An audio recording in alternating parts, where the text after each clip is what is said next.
Hello, everybody. Welcome to the EVNT Alliance Open Opens. We are bringing you all the best matches from all your favourite teams, as well as all the terrible matches from the teams that you hate today. This is basically just a free-for-all. Teams who are in the Alliance Open have signed up, and they get to come along and they get to practice and play against each other. And hopefully we get some good content out of it. Maybe you'll see the Alliance Open meta develop. Who knows? I've got with me at the moment Bayart J, the master of EVE tournaments, and Rathlon Domitras, who will be helping us out a little bit and doing some cleanup as well. Hello, Bayart J, how are you? Hey, a little bit in a rush tonight. Just got the kids to bed in a hurry, and the wife's out, so I might get interrupted, but fingers crossed not. That's alright, I see you've done some work on the overview as well, looks good.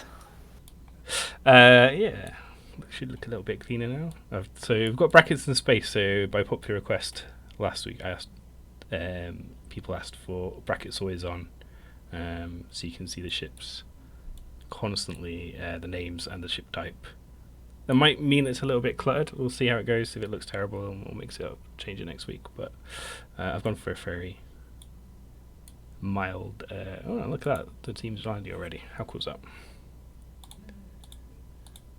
So yeah, and with us tonight we've got Raph helping in the background. He's helping clean the arenas for us. Raph has been an EVNT staff member for Yonks and helped us out with a bunch of projects. Yeah, he's one of those people that sits in the background and does all the hard work and gets no thanks. He's being shy. So it's He's just being me and very this is shy. tonight. Hopefully, you'll be joined by Miz and possibly Winger. But it's just me and Ifka at the moment.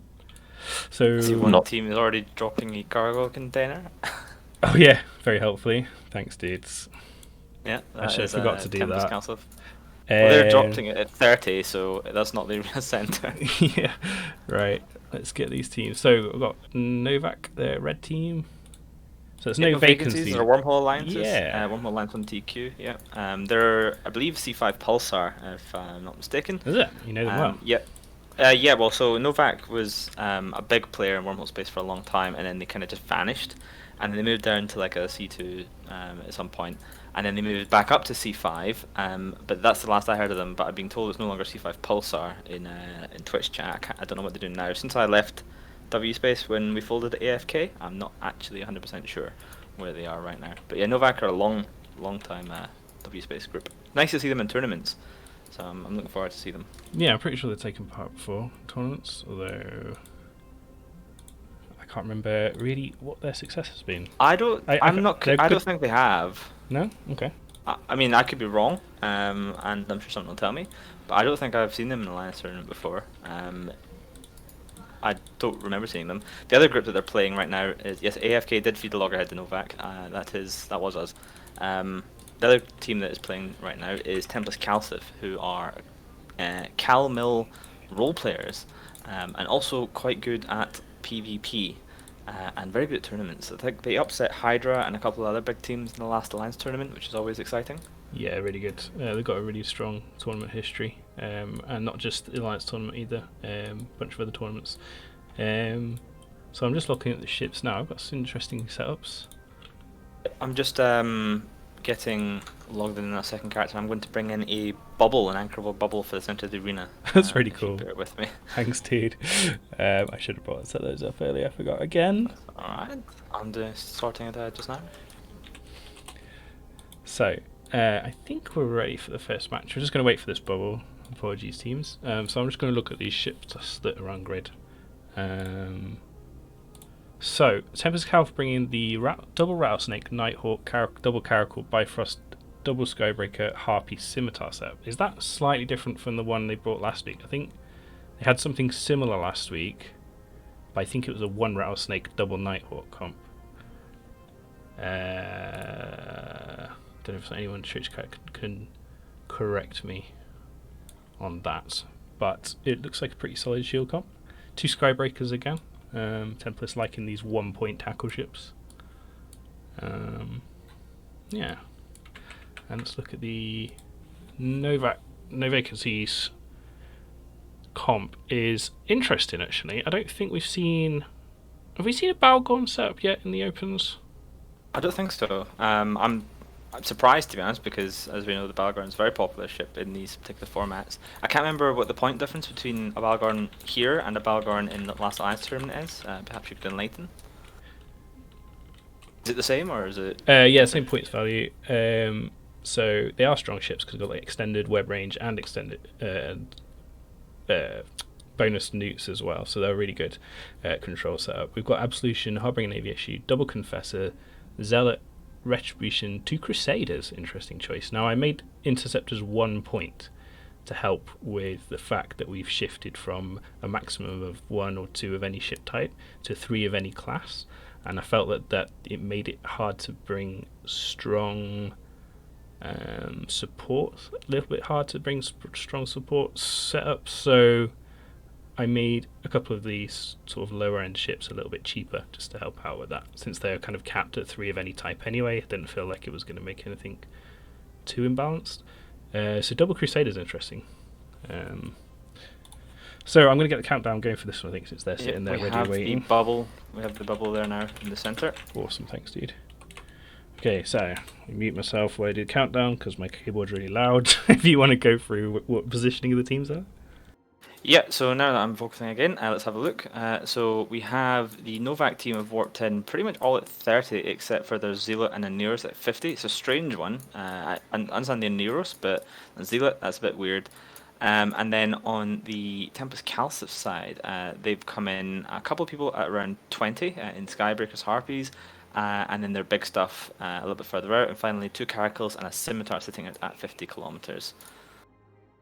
It's pretty common in Alliance tournament setups to bring your logistics in as far away from the centre as possible, because generally that's the ship you least most want to get tackled. So it's a smart move to put it as far away as possible and try and put some screening stuff in the middle. As we are underway, Link's bursting on both sides right now. And I see it looks like the Bifrost is the only part of the Tempest Castle team that's coming forwards. The rest of them are sitting kind of pretty at range. Both teams burning away from each other now, deciding, hey, we're cowards, you're cowards, let's just agree to both be cowards. I see Novak Retribution sort of circling around. I think what we're seeing here is 2 kiting teams afraid to commit to each other as damage goes on to the Harbinger Navy. Yeah, Harbinger Navy taking a lot of damage there. He's got an Aneros pointed at him, so he should be okay. Let's check out the... Again, I think we saw this last week. Logistic ships possibly being on the edge of their optimal or in fall off, certainly. Slightly different for Armour and Shield. It looks like that Linus could be a little bit far away. Yeah, he's really far at the back right now, especially if his team tries to move in. And I see a couple of them sort of flanking out. At this point, Novak actually are charging in. The Caracals are moving in. That's because Tempest Calcif have a Harpy that's quite overextended, and if that Crusader can catch him, then that could be a good little pick for them. But I don't know if that's going to be the case. Yeah, so Harbinger went down, so that's a good start for Tempest, just kind of taking out a good chunk of the DPS there. No vacancies. Balgon looks like it might be being primaried now. The Rattlesnake's charging in there on top of it. We're joined by Miz, who's going to be commentators for the Open in a couple months. I don't know if you're there. Hello. Hey. So I don't know if you're on grid yet. We are in the Field of Dreams. Set of bookmarks that we borrowed from the 5v5 scrims in Thera. So yeah, join us whenever you can. So it looks like Novak Balgorn is struggling right now. He's getting reps, but he is down to about quarter armor. There's still some damage going to the Crusader there as well. But that Balgorn, if they lose that, it's a big chunk of points and a big chunk of control off the field as he's about to hit Hull. It looks like he's not that far away from his logistics. They're just being powered through. Like, he's only about 30 kilometers away, and he is just being chunked right now. There's a lot of damage coming out of this Novak team. Yeah, the Tempest Castle team. Damage spread onto a couple of tackle ships as well. The Crusader just died there. Something just died there. I think it was Confessor, and the Crusader just died as well, and the Balgon. Looks like it's rolling pretty hard here in Tempest's favour. Yeah, I think at this point it's one of those things that's going to start snowballing. Like, they've lost a lot of control, they've lost some damage, they've lost links, most importantly, and they have yet to kill anything really on the Novak side. They might catch something out of position, they might still break something down if the Scimitar is not paying attention, but at this point it's really Tempest's to lose, if that makes sense. They've got this in hand. the Harpy of Solidus there, taking a lot of damage, and he was primary. Scimitars has to come in a little bit closer to catch him because he's kind of quite far into the enemy team there. Looks like he might have the Zealot tackled there. Don't know why I've got drones on my AV. Okay. So yeah, he's tackling that Zealot by the looks of it, possibly. Interestingly, 2 Caracals staying right at the back there. Does that mean the heavy missiles opposed to rapid lights like they were last week? Potential, but I mean, they could just still be rapid lights and just sitting at range and just refusing to get engaged, because rapid lights do have, I mean, even though they got a bit of a nerf, the range is still good, so they can sit at range and do a lot of damage, especially to small stuff. Yeah. So no vacancies. They've got 1 Absolution. I was going to say 1 Zealot, but that just exploded. 1 Retribution and the Aneros left. So yeah, this is pretty much a wrap. To be honest. So this is the point where I can zoom in on the ships without upsetting anyone too much. So let's go here. Look at some pretty spaceships. Nice skin there selection. Which one's that? That's pretty cool. Oh, we see Dale there using the Christus Victory skin, which is one for, I want to say, Alliance Tournament 11 or 12 maybe. Looks very cool. I can never remember which one refers to which, to be honest. Yeah. So let's see. So yeah, the Aneros is about to die. He's about to hit hull. He can't rep anymore. Once he goes down, it's just clean up at this point. They're refusing to white flag. They're like, no, we're going to stay to the end and try and get 1 kill. I don't think it's going to happen for them, but I admire their gumption. Yeah. So I'm just asking our next 2 teams to get set up in the sandlot. So that was pretty rapid. Yeah, so the next match should be good. It's going to be Weekend Warriors versus Warlords of the Deep. Warlords of the Deep, of course, they have won Alliance tournaments. They have come second in Alliance tournaments many times. Have they won? They've got some great. Yeah, Warlords won in 2013, I want to say. Yeah, they did win. They did win the tournament, but there was a slight issue there. That they were. Yeah. Yeah, I mean, they blatantly cheated and they got done for that, but they still won it. I'd like to point out that is a new team captain this time around, and that is kind of water under the bridge. Essentially, these were really good PvPers, and 100%. I've flown with a bunch of them, and they're really good people. So I expect good things from them. Weekend Warriors were in Alliance tournament last time, and didn't do great, but they did okay. And then last week in the Opens, they did really well, if I remember correctly. They upset a couple of bigger teams that should have kind of expected to win. So I'm quite excited for this match. Cool. So I'm already here. It looks like the teams are just about to walk down. I see one of the pilots from Warlords, Mystical Might. He is, was one of the probably the top 3 Saber pilots in the Volta Alliance. Maybe top 2 if he was flying well that day. So he is now part of the Warlords team. Let's see what ship he is in. Hyena, so a little bit of an upgrade from a Saber today. But again, it's just a small ship. They don't want him in anything big, just to be sure. I don't know if the teams caught it. I think some of them did. But my thought train went a bit far ahead then. But Misty will be happy because there's no ECM ships on grid at the moment. And he hates MTM ships. It's a long story, but that might be one of my challenges one week is win a match with more than 5 ECM ships. That's what I've got on my notes. Before you start this match, and first of all, that's terrible. But second of all, before you start this match, just wait, and I'll bring another bubble and anchor in this match as well. Nice one, cool. So we've got Weekend Warriors in red. Just need to switch them over.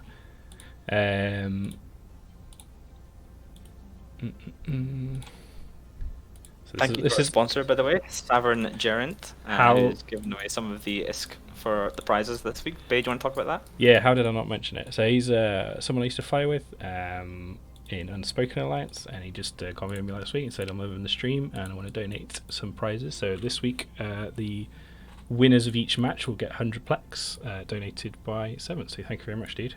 Big shout out. he's nothing specific to plug. Just he wants to help out content creators. So it's really cool. Thanks, dude. Yeah, that's awesome. Yeah. So let's look at Red here.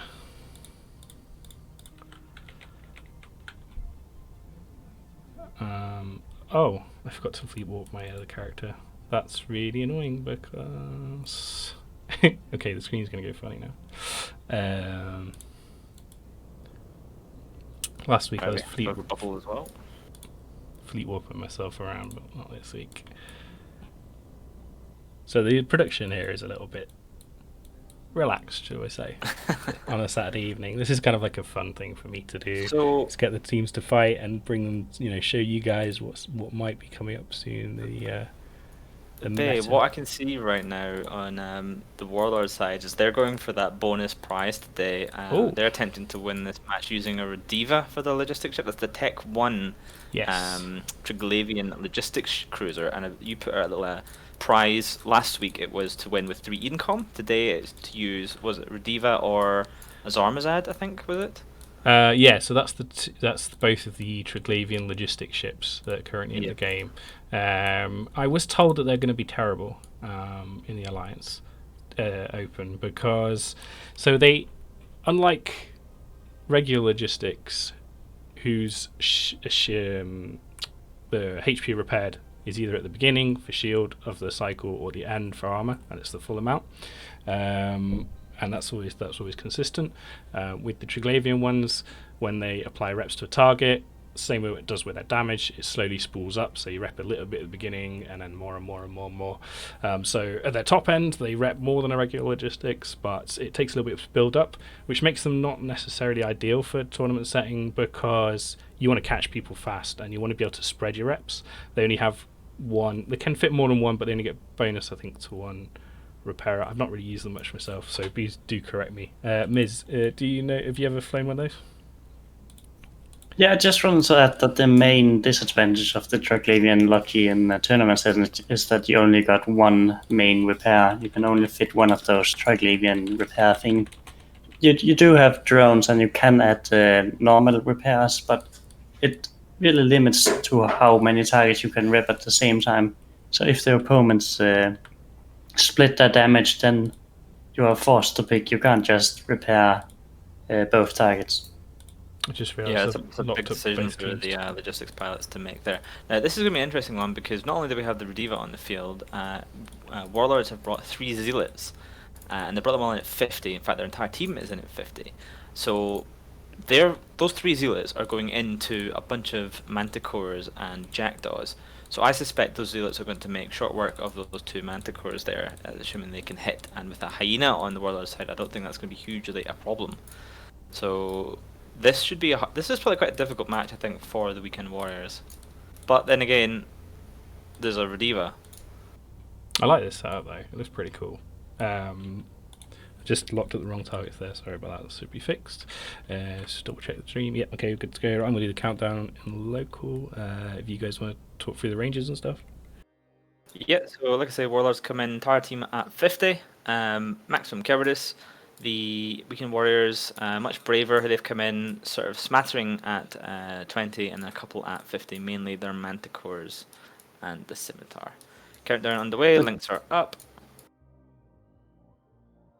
And the match has begun, and we can see that the Commandant's sharp angle, so all of the deep team has the possibility to burn around the core of the Weekend Warrior team. And as we were saying, that the Jackdaw of Jack just got blabbed off the field. So there's a Tri-Stork on the field, I'm not sure what he's doing. Is he part of the Weekend Warriors team? Yes, it looks like he is. Sorry, I did see a message earlier saying that one of their members hasn't joined the Alliance yet, and the person who needed to accept him wasn't in yet. So yes, he should be on the part of that team. So I see a Nighthawk on the Weekend Warriors team has been tackled by the Warlords. I'm not sure who's getting damaged because I don't have them locked up due to the limitations, but a Jackdaw is taking a little bit of damage on the Weekend Warriors side, as well as the Scimitar. Ooh, a Scimitar just got hit hard. I'm not sure what's hitting him right now, but he is taking big chunks. The Scimitar is pretty close, and with the Hurricane field issues and the Sellers with the long-range guns, the Scimitar can't really afford to be in close. It's going to be dangerous for him. Yeah, he has to balance trying to burn away with getting out of range of being able to rep. So if they swap targets onto, he's coming back in now because they swap targets onto something else, which means he has to come back in, and you'll see probably Warlords are smart enough to recognize that and get in and try and tackle them. Sorry about that. I don't know why the stalk still shows blue. I need to fix something.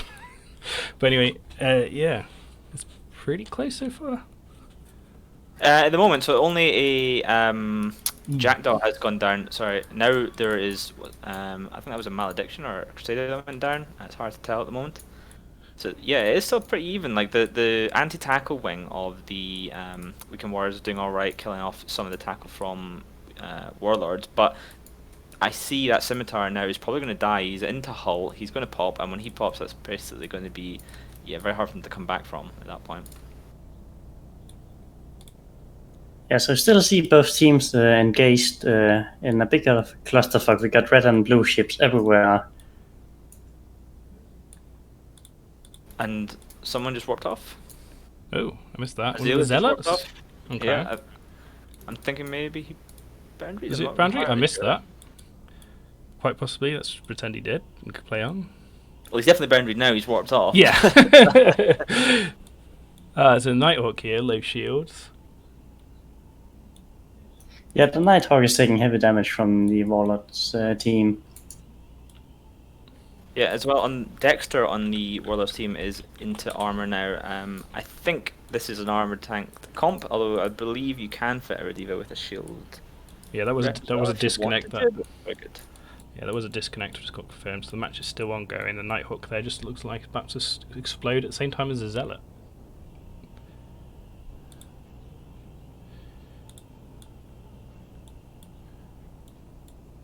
Easier when we can lock up all the members of both teams, isn't it? Yeah. Do you know what? I haven't got my tactical overview on. That's when I realised everything looks wrong. And Weekend Warrior just lost another Jackdaw, so they're starting to bleed a lot of ships. Oh, I have. In the meantime, the Warlords team only lost Malediction and the disconnected Zealot. Yeah, pretty smooth there from Warlords, even though they've had a Zealot pilot disconnect. They're doing really, really well, and it's just mop-up, I think, at this point, and these bombers just getting blap, blap, blap. Yeah, Stark and Bomb already down. It's just the Manticore double Sleipnir broadsword left, and I don't think there's any way that they can break through even a Rediva, to be honest, at this point. No. I'm not sure who they're shooting, but it's not enough there because another Manticore, so that's all the damage now off the field. It's just 2 Sleipnirs left. Not to say Sleipnirs don't do a lot of damage, but when you have a logistics ship, even a Tech 1 logistics cruiser on field, it's probably not enough. So yeah, Warlords will, looks like, unless something dramatic happens, win that challenge bonus of winning with a Rediva. I wonder if they're going to attempt that every match.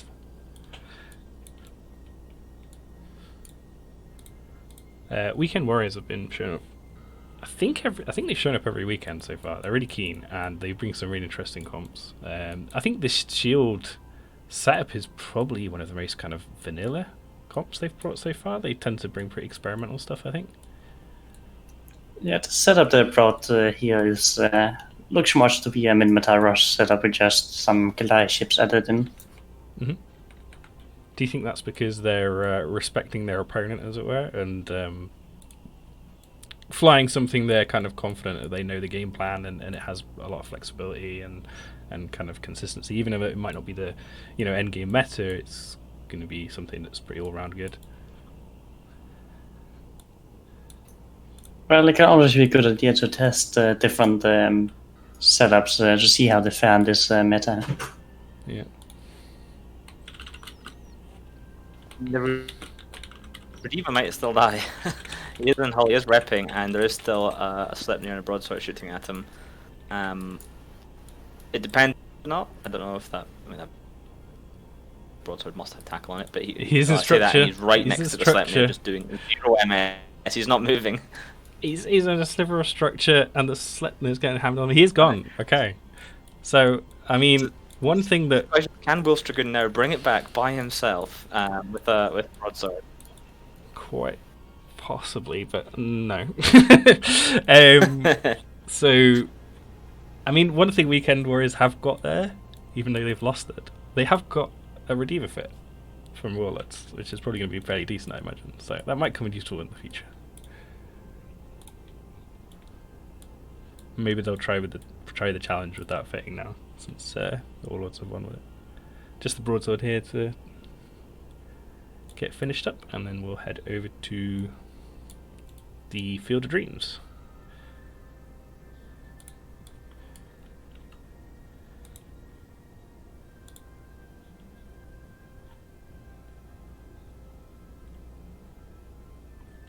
What I do is it is kind of tricky. In the first week, I was locking with one client as well, and what I tend to do is lock all the big targets so you can kind of get an idea of the way the match is flying, and then I find it easier to lock all the have someone else lock the little targets or watch them on the stream. It is tricky. I think you need to have the stream open in the other window. So yeah, we are at the next arena, and we've got A Band Apart versus Pen is Out. So this will be a good match. Two low sec alliances, right? Low sec, yeah. Yeah, low sec. Well, Pen is Out, I think, did do some null sec stuff. Used to be part of Galmil as well. Roughly the same time as the guys from the Weekend Warriors as well. They were all part of Galmil at the same time, but then everyone went separate ways.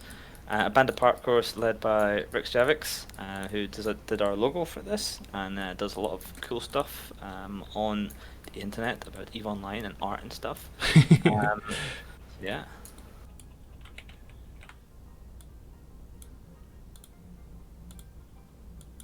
So they're just whooping down now. Let's have a look what they brought. So we've got ABA are in red, and we've got Pen is Out in blue, and it looks like we've got a Drekovac fleet from Rix's crew. Interesting. Yeah, triple Drek. And they haven't gone for the challenge of trying to use a Triglavian logistics, but they're bringing Guardian instead. Versus double Nighthawk, Sleipnir, Simi, kind of not purely Mimitar, because you've got two Nighthawks in there, but kind of shield, all round kind of shield command ship base comp. So interestingly enough, the Pen is Out team has brought a shield Vetmag. Oh yeah. Yeah, we saw one of those. No, we saw a shield. What's the T2 one called? Icky. But we haven't. I don't think we've seen a shield Vedmak, which is interesting. How are there 4 mid slots? Yes, 4 mid slots. Yeah. So it can't afford to brawl, but should be able to shoot some targets from range. Okay, I'm actually ready before the teams this time, so it's just pretty cool. So we got a little bit more time to chat about the comps and get them lined up on my target list. So why would you bring a Guardian Miz instead of when a Neros? Like, generally speaking, I think see teams bringing a Neros unless they've got a reason for the Guardian. Well, there can be several reasons. Like, one of all, if you're doing a Mars setup, then it has the same sensor type as the Mars ships, but the other thing is that it has more high slots. So you can, instead of doing 4 large repairs, you can do some large and some medium, and actually get the more repair power out of it.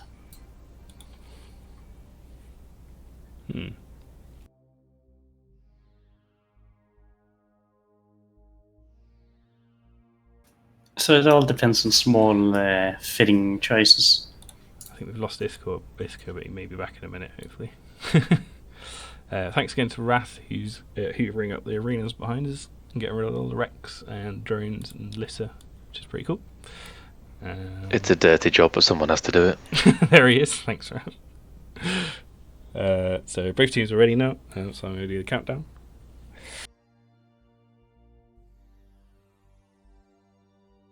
Yeah, so you have the A Band Apart team all warped in at 20, with their Logi sitting at 30.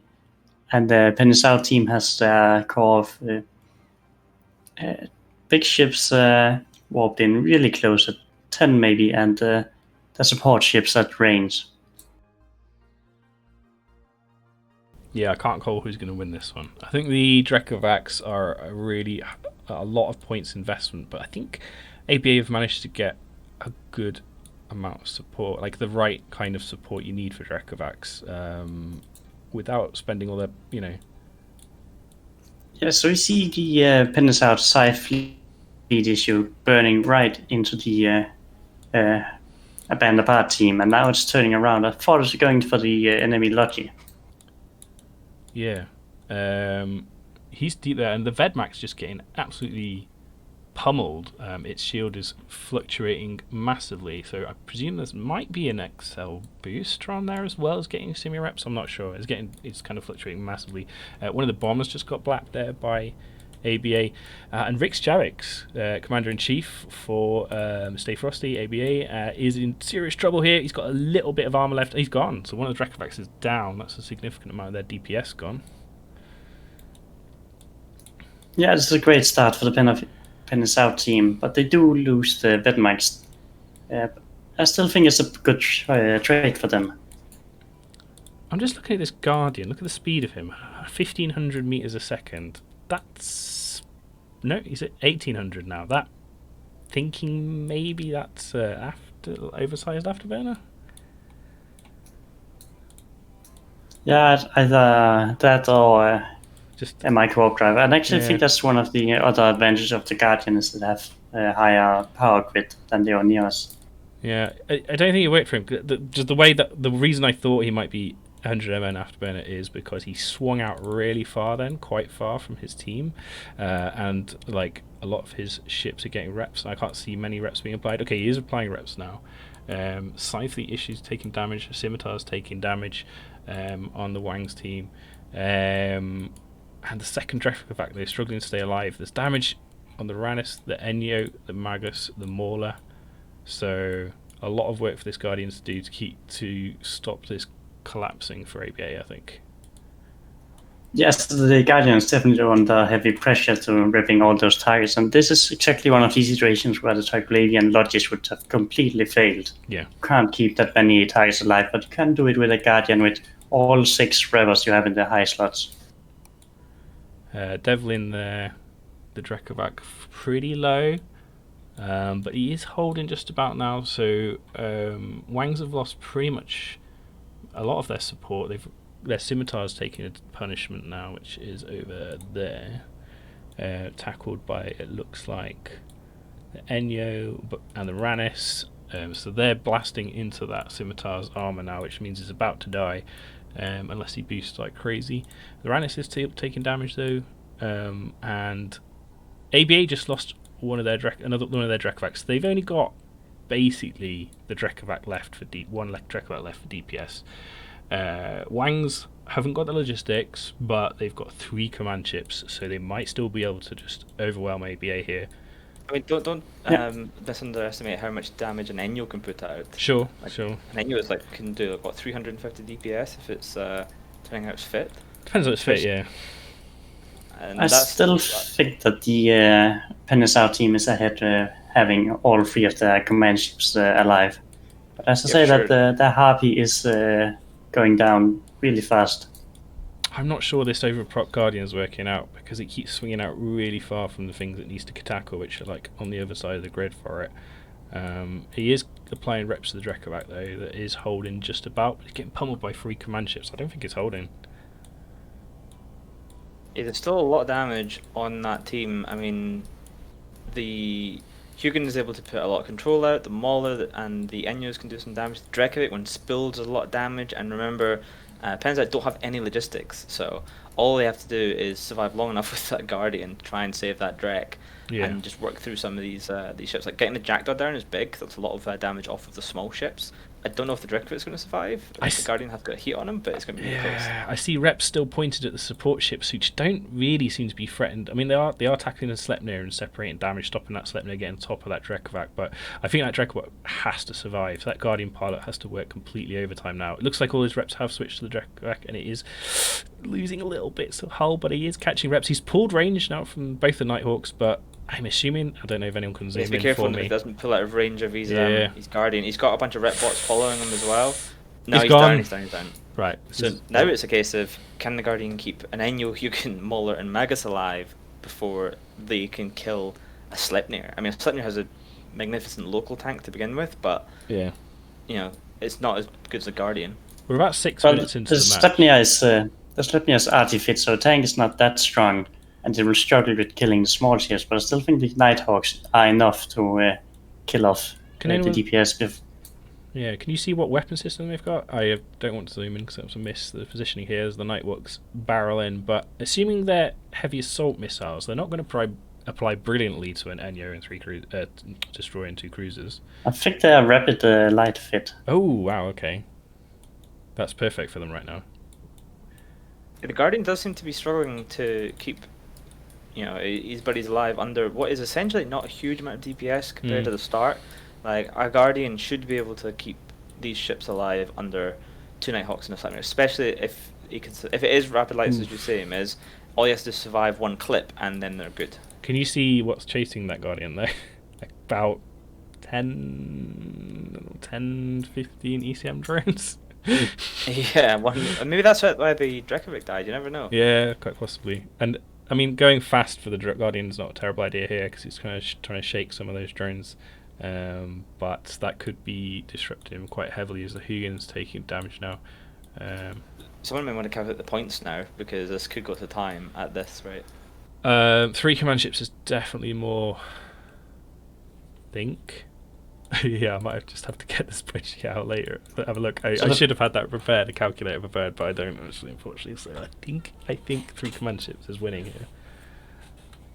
So the Penance Out team has Primat the Hugin, which I think is a really bad choice since the Hugin doesn't contribute that much with DPS and is still one of the most tanky targets. Yeah. Like, if they have rapid lights, then the Mages and the Enyos should have been the best targets to pick. Yeah, that would have been good. Because like you mentioned earlier, Sleipnir's almost out of shield. Sleipnir's going to go down. I think before time. That's going to be really good for ABA. Looking at time-wise, the match started at 1932. It's 1940 now. That means 2 minutes left. I'm just going to let him play, to be honest, till the end. But unfortunately, I didn't have an official timer started. I don't think any of the matches have actually gone to time yet. No, and this one, I mean, unless they break that Guardian, which he's getting some chunks out of him right now. I don't really know if they can kill this Sleipnir first, then the Guardian should stabilize, unless he does something horrendously wrong. Roughly 2 minutes left on the clock. I don't think they're going to be able to get both these Nighthawks down. Maybe one? No, but 2 Nighthawks are probably...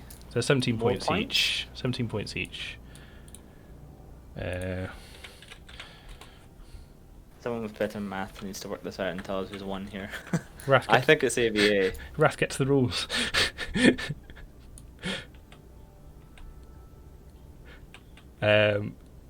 So you can go to open.eve-nt.uk and find out how to apply, and you can check out the rules here if you're interested if you're just tuning in to find out.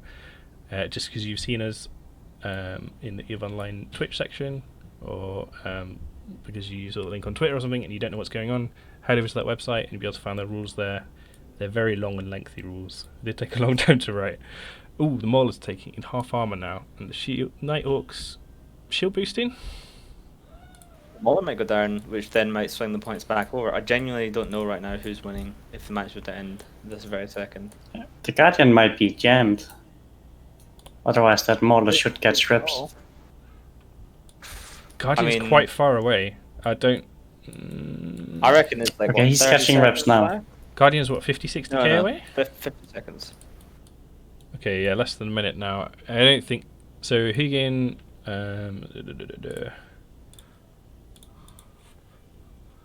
I should know all the points off the top of my head, but it's been a while since I've written them.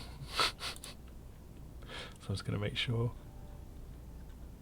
So logistics cruiser 17 and the recon ship is 11. Yeah. So ABA is just holding on in points, basically. Yeah, ABA is just ahead on points. I don't know exactly, but they're just ahead. I think that's it. I think that's time. There's about 10 seconds by my calculations. I think they're calling it. And yeah, I'd say that's about it now. So I'm going to go back and double check this later, unless anyone could confirm for me. But I'm pretty sure that ABA won that just on a slight points advantage. Like 2 or 3 points probably. It's pretty cool. Red team. Yeah, red team. That's cool. Thanks. So that's really good fun match to watch, actually. And you can see Wrath's APOC Navy there slide interview, and we're going to warp over to the Sandlot Arena. Let's have a look who we got next. Tempest Castle again versus Initiative.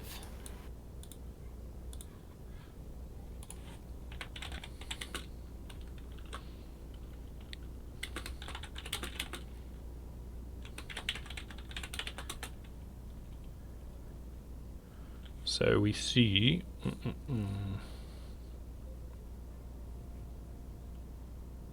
Yeah, so I've called the next two teams to the Sandlot, which is the other arena.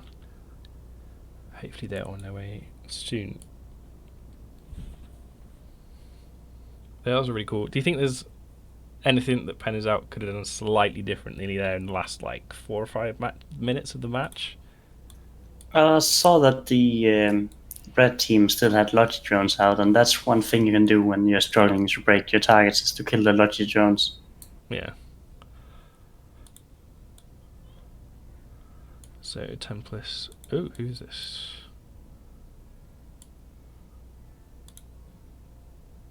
There you go. Templis gonna be red. Thanks for tuning in. If you're watching us, I hope you're enjoying this show. We've got 170 views, really awesome.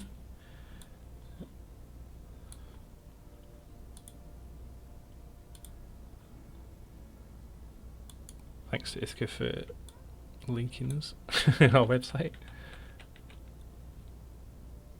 Okay. Just gonna. Yeah. So as Bay mentioned, this is the Alliance Open Opens. If you want to take part in the Alliance Open, then all you have to do is get your alliance to form a team and enter our website. Sign-ups are open until the 31st of August, so about 9 more days or so to still form a team. The prizes are potentially well over 1 trillion ISK and potentially rising. It's Alliance tournament style, so this is proper 10v10 double elimination brackets. So make sure you hit our website, check out the rules, and pester your Alliance executive to put in a team. Yeah, the current prize pool is about 500 billion, and I've got a promise of another significant chunk from a currently mystery donor, and then hopefully CCP, well, CCP have promised me they're going to throw something into the pot as well, so my fingers crossed. So guaranteed there's 500 billion on the line here for teams to win, and fingers crossed we'll be able to reach 1 trillion if it all goes well, which is pretty cool. So I'm just locking up the teams here. So we see Initiative bringing Deacons here, or rather I should say a single Deacon plus an Inquisitor, which is the Tech 1 logistics frigate for Amarr. So it looks like Init team has brought a Spyhander setup, which we saw last time with the core of the Balgon and then the Leshak and the Vindicator. This time they traded the Leshak and the Vindicator for 2 Tempest fleet issues. Oh, really interesting set of this. Inquisitor and a Deacon, mixing the T1 with the T2 logistics frigates. Is that a good idea? Bad idea? I think they did it because they need the points. Yeah. Similarly. It's interesting. Yeah. But I think I would have downgraded the Forex or something, and then I brought the 2 Deacon. Just because it's better than the Inquisitor. If the Deacon gets primary, the Inquisitor is going to struggle to keep it up. It just doesn't have the same rep power and doesn't have the same resist profiles if it gets primaried. So. And we see that the Templis team has brought a Rattlesnake base setup with scimitars, a Logi, and some missile ships as support. Yeah, and they've come in pretty much mostly at 30, with a couple smattering in at 50, and then their Skybreakers in at 20. Whereas the Initiative team have come in a couple at 0, the big battleships in at 0, and everything else in at 20. And the match is underway. And I expect we'll see that those battleships from Initiative are going to charge straight towards Templis Castle team, who will charge straight away. And sure enough, that's exactly what we see. Those Skybreakers are going to hang around and try and screen. They're really good little tackle ships. And it's the Tempest fleet issue of Zealot Hill that is getting primaried first. You also see the Inquisitor taking damage, and it's a bit of squishy since it's only take 1 frigate. We'll see if we can catch red from the Deacon. I really like this setup from Initiative, actually. It's like an armor rush, but without blasters. Well, okay, you've got 2 Thoraxes there, but mostly no blasters, which is kind of like usually we see in these kind of like rushy armor teams. It's almost always blasters. Like, armor teams are generally control setups if they're not blasters.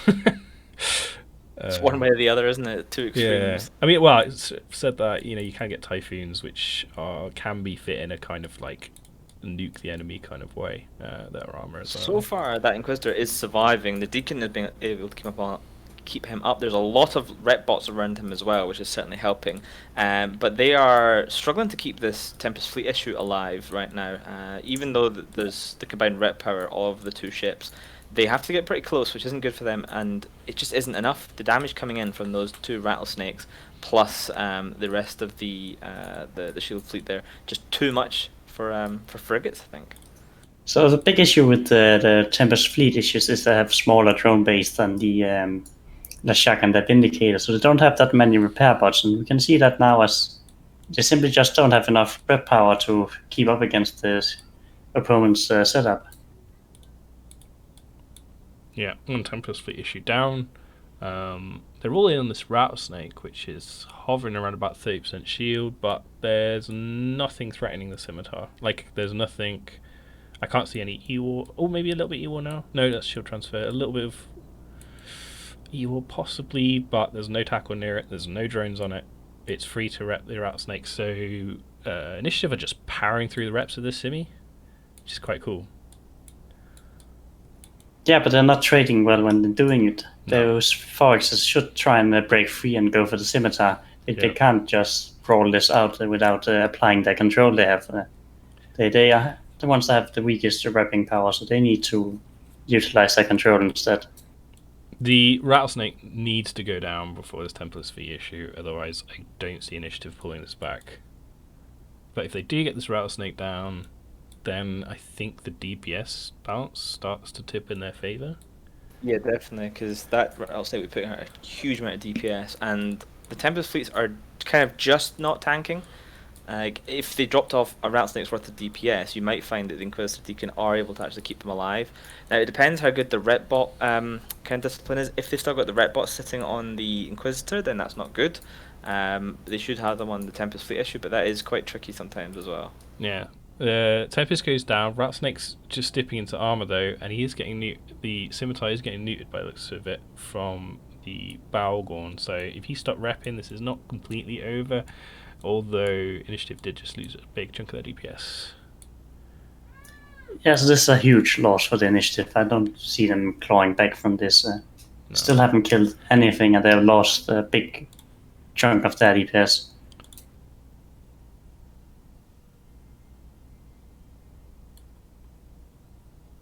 Yeah, that Rattlesnake is still going down though. I'm not really sure why, because the Scimitar should be able to stabilize right now, unless he is getting jammed or something like that, because they've got 2 big DPS heavy battleships off the field, and yet somehow that Rattlesnake is still dying. I think there's a little bit of new pressure there, though. He looks like he should be out of range. The newts. Oh, the Curse, sorry, is on top of him. Or not close to him. On top of the Scimitar, did you say? It's pretty close, yeah. So the Curse is actually neuting the hell out of the Simi, which is probably stopping him applying many reps. Yeah, it's a good point actually. The Curse, of course, gets that long range bonus, and it is possible to meme fit up a Curse with a heavy newt and get about 80km newt range on it. Yeah. Which you can insta-zap frigates and stuff from across the field. However, it is a bit of a meme fit and doesn't have any tank. But it seems to be useful right now for neuting at that Scimitar, because that Rattlesnake is still dying with almost most of the heavy DPS off the field. It was just too late that he got the Curse on the Scimitar. Yeah. They already lost the match, and we got the other Rattlesnake counter-neuting the Curse. Yeah, so the nukes are getting neuted, which is not helping Initiative. I like the idea of that setup. I think they just need to tweak the execution a little bit. If they'd focus newts on pushing off, like if they'd really focus that Curse on pushing off the Simi, which maybe he was earlier, I might have missed it, and I think that might have helped a lot. Well, it's a good concept they got, but I think they need to take two Lodges, and they need to replace the Tempest fleet issues with either Navy Megatrons or Typhoon fleet issues, because you need the big drone bay for the repair pods. Yeah, for sure. So the initiative lost a Thorax. It looks like they're going to lose a second one, although he's holding tank remarkably well, actually, for the Thorax.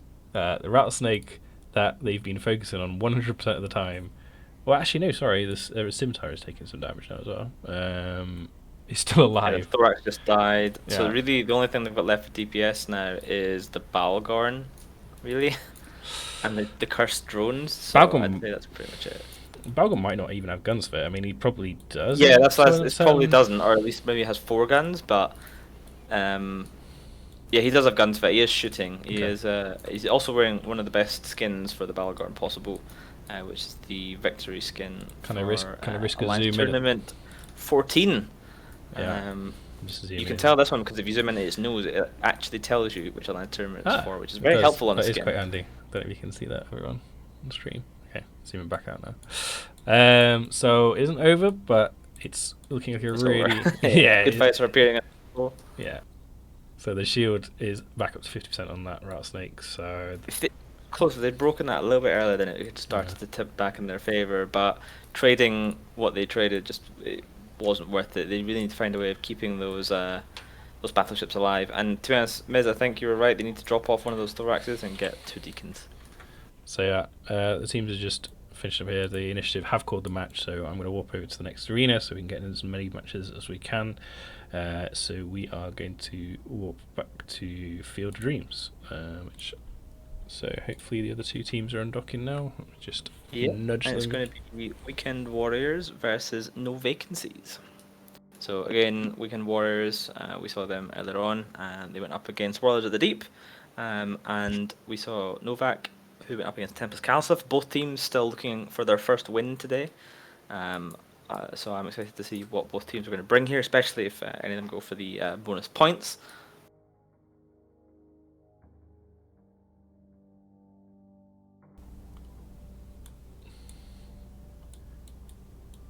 Yeah, so just waiting for the teams. So nothing too crazy I don't think we've seen yet. We're starting to see the meta kind of start to develop, which is interesting. Although, as someone commented it last week in chat, I think on our Discord, like, you probably don't want to bring the meta that you think's going to win to the Opens, or at least the kind of final form of it. You might bring a sort of half a version, because, you know, you probably bring the meta you think is going to win to make people think that it's not the meta that's going to win. I mean, yeah, metagaming is a thing, but I'm not sure that would be entirely wise. So we've got no vacancy blue. Team's just warping in now. Everyone's very disciplined about this, by the way. I'm quite impressed. Sure, and I know a couple of teams have been sticking around to help Raph clean up the field afterwards, which is always appreciated. Raph, do you want to shout out the teams that have been really good? I've been busy shooting Rex, mate. I've got no idea what's going on. The spaceships have exploded. At least you're honest. I know initiative usually do stick around, which is cool. So yeah, the team's just landing here now. It's pretty cool. So we're on match. Yeah. So Novak have worked on the entire team at 50, and they've gone for double Typhoon fleet with Claymore and twin Scalpel, along with a smattering of Rapid Light here. Cerberus, Caracal Cerberus, and then the token Skybreaker for morale. Weekend Warriors also warped in at 50. Both teams directly opposite each other, as far away from each other as they could possibly be, in a very similar comp. Rather than battleships, though, they've gone for battle cruisers and command ships. So they've got Sleipnir, Hurricane Fleet, triple Serb, and a Scimitar rather than the 2 Scalpels.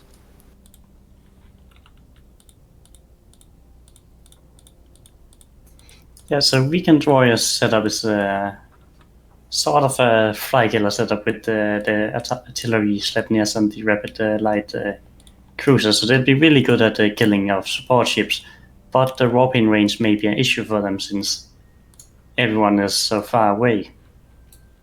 So they can't get to block targets early in the match, as Hydra are known for when they field the fly killer setup. I suspect they're also missing a ship right now, unless they're coming undemand, because I only count 9 of them. Yes, I missed one on Jackdaws. Is that pilot that hasn't Okay, switched corps yet? Oh, of course, that. He should be the right colour now, and I think I've I got him see. locked up right. I think. Yeah, it wasn't on mine. Both that's teams all. are pretty similar, so just double checking. Yeah, kind of, sort of similar concepts, I guess. Though you've got the battle cruiser focused on one side and the Typhoon focus on the other. I think The difference Novak being the column lodges, seems I a bit guess. more thought out. Like, I'm not so sure about the scalpels. They're very, very fragile. But I don't know. I just feel that comp looks a bit more fleshed out and a bit better. And I'm basing that on just kind of gut feeling rather than any logic. Well, if scalpels are 10 fit, then it can be quite hard to kill, especially when you're up against missiles and artillery. So I think in this matchup it might actually be a decent choice to have these scalpels. Well, we'll find out as the match is on the way. I think we're going to a lot of kiting, so let's keep a close watch on that boundary this time. So the scalpels, are they going to be afterburners or MWDs? Let's see, they're going pretty fast, so I'm assuming that's... It could be overpropped, but that is Yeah. pretty quickly. Yeah, that's nearly 2k a second, so I think that's micro drive. So, Although that being said, they are reaching that speed very slowly. Novak kind of going down and not really sure whether they want to go in or not, and we've got... One scalpel gone, one scalpel deleted there. He just got absolutely deleted. Like, you got to take some damage and then just wham, gone. So now there's a single scalpel, which you can basically ignore at this point. Why Yes, this is exactly what the fly killer setup does, and they almost have had an opportunity where they could delete the scalpel in a bad position. Yeah, Howling Wind and the Caracal for Weekend Warriors is taking a lot of damage right now, as is Wolf Dragoon in the Hurricane Fleet issued. Second scalpel down now for Novak. The Scimitar is going to be hard pressed to try and decide who he needs to save here, because that's Hurricane Fleet issue is going to go down unless the reps land on him. Interesting decision here to split damage between a Serb and a Hurricane Fleet issue. Like, I would have thought, given the logistics just being deleted, or were going to likely be deleted at the beginning of the match, you would want to clear the enemy DPS as fast as possible, but they didn't do that. There's damage on 4 ships for the Weekend Warriors. Maybe that's just positioning, and they're able to move around good. Yeah, but I'm just shooting what they can actually hit. But Wolf Dragoon is Yeah. holding on right now. Scimitar must be just overheating his reps on him. He's probably overheating his whatever they've renamed the invulns to these days. But that can't last for so long. Yeah, the Hurricane fleet issue is burning away hard, so this is a right choice. When you're getting primate, you pull away to make it harder for them to apply damage. yeah. So much damage being spread about across this Weekend Warriors side, though. Like, damage everywhere. But Scimitar has to just be very careful for target swapping now, because the buffer is just gone. Like, I see one Serb in quarter shield, another one in half shield. There's a Manticore which is getting reps right now. Wolf Dragoon in Hurricane Fleet is going to survive. He has been repped back up to about 75% shield. And the Skybreaker just got blapped. Oh no. And someone is tackling the Claymore now. Doesn't look good for no vacancies here. I think the fact that they haven't killed the Simi, I personally, if I was them, I would have gone for the Simi, but yeah, I can't see how they break anything now. Yeah, they lost a Serb. Yeah. With the Weekend Warriors still having their lucky, this is going to be even better for them as the match progresses. Typhoon Fleet issue. That Hurricane Fleet issue is really low Hurricane and he's Fleet down, issue, so sorry. that would be rapid heavies coming from those Typhoon Fleets perhaps, to be able to volley through them like that. So, big chunk of DPS off the field, some links off the field. Sletmir is still around, which is good for Weekend Warriors, but that Hurricane Fleet issue is a bit of a loss for them. So I said that the Weekend Warriors actually execute this pretty well. They have a good target calling, and they have dismantling the support wing of Novak, leaving them only their bigger ships remaining. Yeah, so unless they can pull out something interesting in the next couple of minutes, this match will go to the Weekend Warriors here. Both teams still winless today. So a good win for them. They'll take their Plex thanks to Savin Jarrant, our sponsor this week, who tossed the disc simply to help out with content creating. So that's pretty cool. You should all hit him up in game and say thank you. This is why you're the host normally when we do tournaments, and particularly the main tournament, because you remember things like that, and I don't. So seamless shout outs. It's just called filling the air when nothing interesting is particularly happening on the match. It does feel like mop up now, even though there's two time complete issues, which they can pack a punch, and the Claymore and a Caracal. I feel like we kind of just got this completely under control. Well, the thing is, like, even if they have the Typhoon fleet issues, if they primary a target, then that target's just going to burn away since they have no control left of the match. Yeah. Wolf was the only Wolf's Dragon, Wolf's Dragoon, right there. Wolf's Dragoon, yeah. It's the only ship to die here. Scimitar is low. Scimitar is low. Oh no, he's boosting back up. So what the Weekend Warriors team need to do is need to go back and they need to have a quick chat with Wolf's Dragoon and tell him to stop being so bad and feeding ships, because he's the only member of the team that lost a ship in this match. He did take a lot of damage, I imagine. I'd like to see his kill mount, but he shouldn't have let himself be taken down. That's embarrassing. Scimitar taking a lot of punishment here from these Typhoons, and he's kind of going through all his XL shield booster charges. Must be pretty low now, but will the Typhoons hit reload before he does? I don't know. I don't think it makes much difference at this point anyway. Even if he disappeared, I still don't think Typhoons can beat the rest of the Weekend Warriors team, especially as one is out of shield now. What's the success rate, Miz, of shield Typhoons? I know armor ones are really good, but I can't really think off the top of my head like what a rough win rate for shield ones is. I don't think it's that good, but well, the disadvantage of the shield Typhoons is they have only 5 mids, so you have to spend all the mids on tanks, so don't really get any utility. And that's what they've been suffering from here. They haven't had any control of the match. Hey, thank you to Daenerys90 who just subscribed to the EVNT channel here on Twitch. Thank you very much. Oh wow, awesome! Thank you very much. That's really cool. I really appreciate the primes. Cable Utah has just given us a 07 in our chat. Just a shout out to him. He's sponsored the next show we do. I need to check my schedule and make sure it's going to be next week, but so he's given us 1,000 plex towards next show, which is really cool. Thanks Cable for that.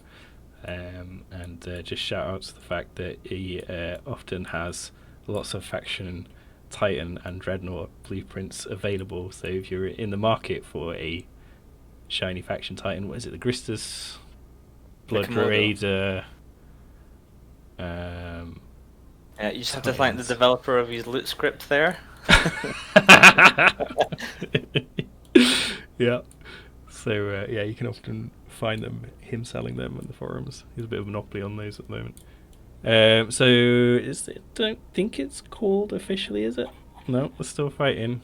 But there's so I'd say it's pretty close to being called. It's really just that Typhoon fleet issue. And Rath's decided that he's going to warp in and start cleaning up the field while the fight is ongoing. How rude. No, I haven't. I'm still sitting on the station. Oh.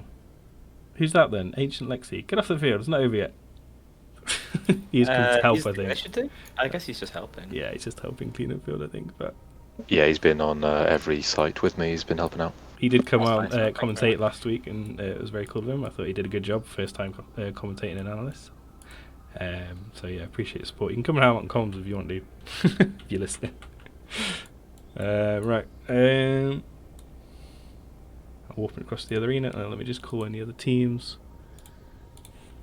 Who's going to be Seven Sins and War's Leap.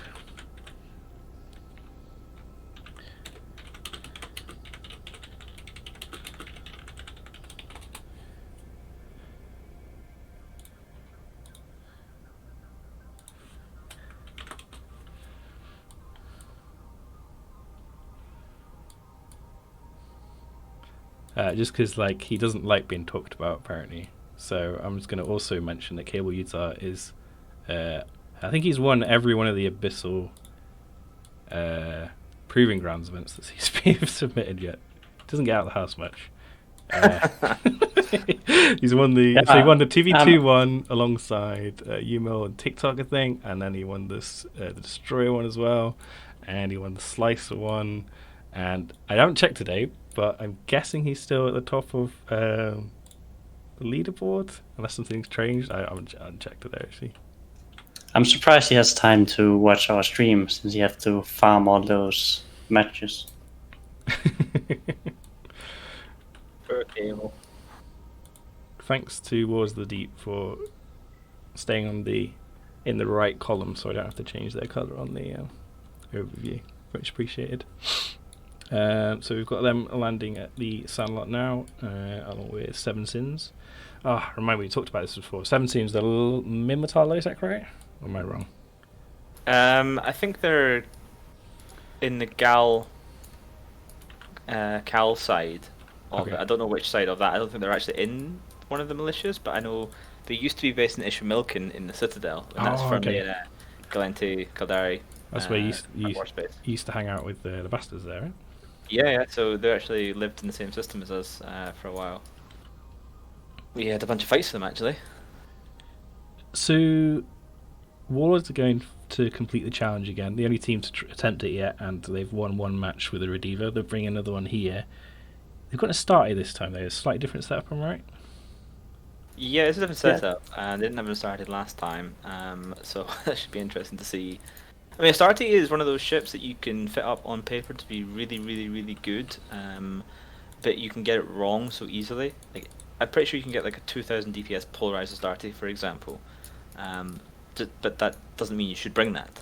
But it has the possibility to do a lot of different things. Oh, So compared to the previous setup, they have traded two of the setups for Vetmax and then upgraded the Brutix to the Astarte, which is most likely going to be a Rail Astarte. so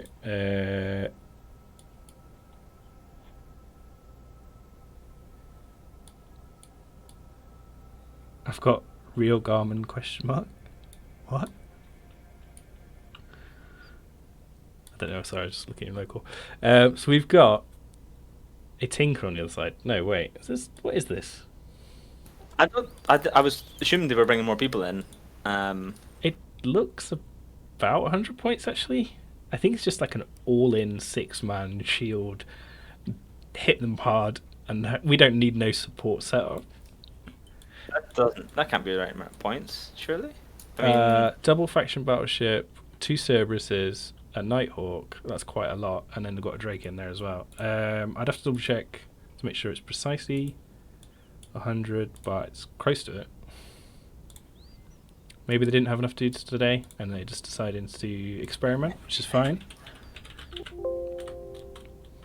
So faction battleship's 23.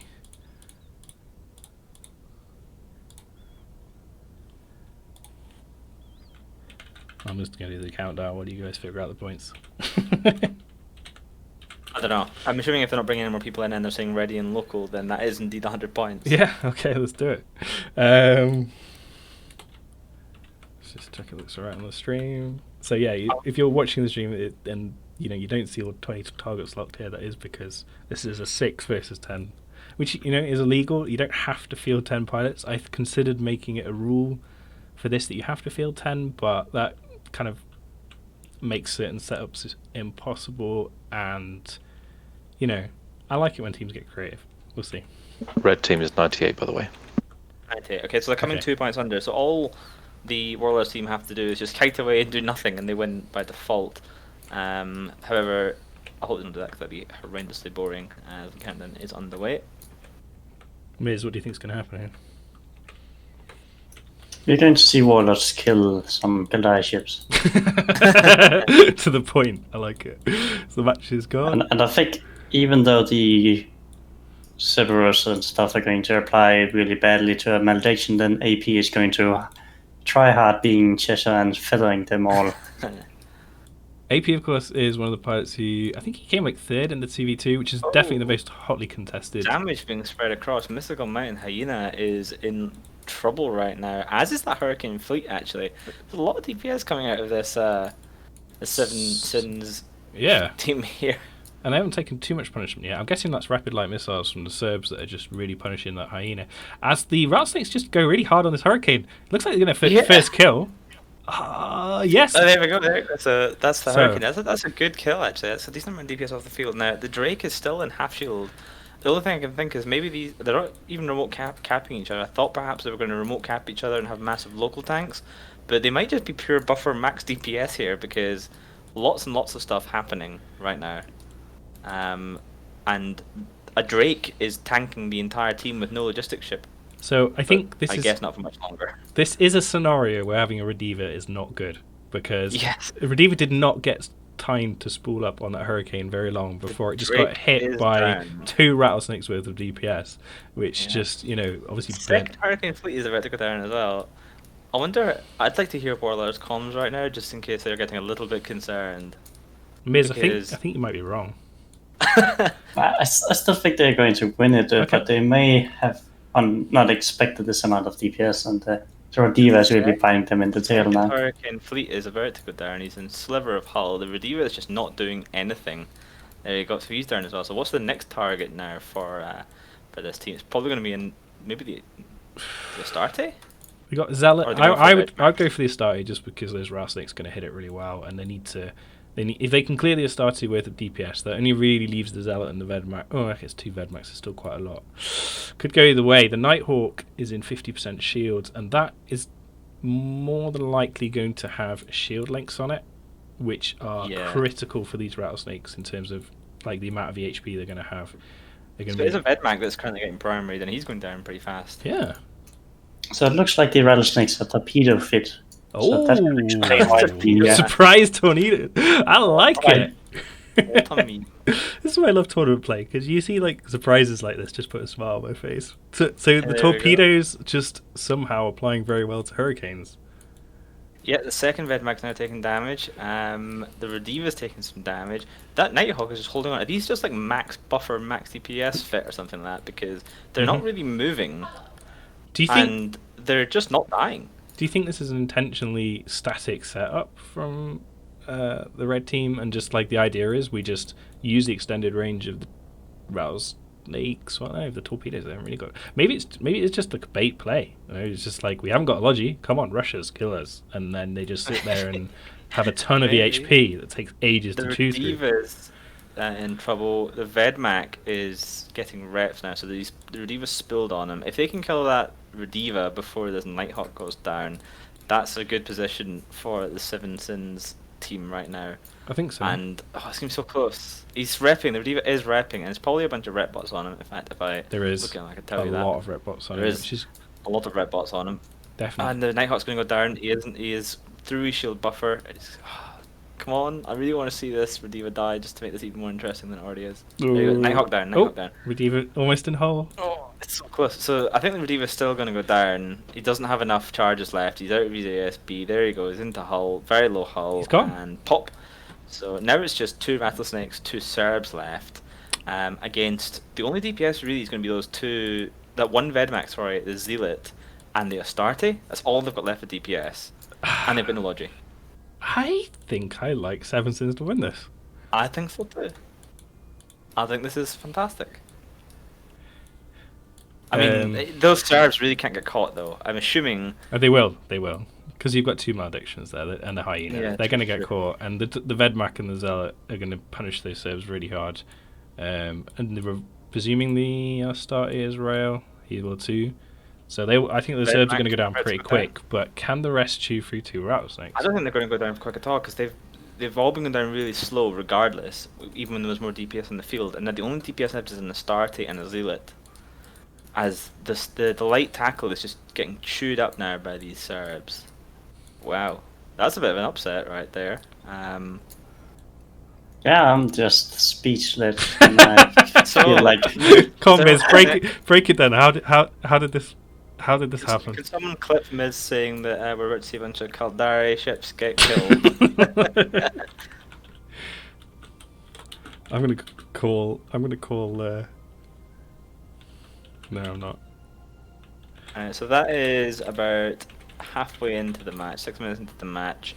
That Astarte is now, I believe, what we call in the business, eating turbo dick, as he's about to go down as well. It really just is the maledictions, kind of, that are still surviving somehow, as that Sarah probably shoots them and maybe drones chase them around. F and local by Miz there. Of course, Miz, you're quite closely associated with the Warlords team. I believe you were in Camel Empire when they won Alliance Tournament, is that right? Yeah. When they won. This is your teammates essentially that are losing to a meme torpedo rattlesnake fit. Well, like it happened in AT, I believe, 15, where they went up against the Kaldai role players and got hammered. So maybe it's the curse about the Kaldai ships or something like that. Was that you're referring to Templars there, I believe? Yeah, the Templars. Like I feel like some of these guys still have nightmares from that matchup. So yeah, I think Warlords are just kind of. Yeah, they're going on the Serb now, but. We're told they're cruise rattles, by the way. They are cruise. Okay. Local. That would make more sense, I think. I think torpedoes wouldn't have hit out. I don't know. It feels to have a short range, but still. So, a Zealot. Can it mitigate enough damage from cruise? Does it matter at this point? No, probably not. Because but if a malediction can't, then can a Zealot? Is the real question. Yeah, but no. even if this Zealot manages to elite PvP solo the Serb. Oh, I think they're warping off. Yeah, they're warping off. AP's warped off. Lost on his record. He's left the Zealot. He's left the Zealot, who hasn't warped off on his own. I think he's aligning now. GFs and local. I think that is the match over, and that is a win there for for Duty. Well done. That was a great match. I greatly enjoyed that one. For Can I sure. just issue an apology quickly to Seven Sins? It was 100 points. I was looking at the Twitch stream rather than using my overview like a smart boy. So ABA and Templar Snakes. Have I got that right? Yes. Okay, so just walking over to Field of Dreams. And yeah, Templates versus ABA. So there's another going to be. I mean, all these matches have been quite cool. This should be another interesting one. I wonder if ABA bring that same Guardian setup. I'm interested to see how it does. Because like I was kind of calling them out a little bit for maybe the Guardian not being so good in terms of like overprop, meaning that positioning is really hard. But to be fair, they did win the match, and he did keep a lot of the small stuff alive that won them the match. So I don't know, maybe they might use that same play again. Well, playing overprop Logi cruiser is really hard. And sometimes you just have to admit that you can't keep everything alive. So if they won that match because of the Guardian keeping people alive long enough for them to win, then it's a win. Yeah.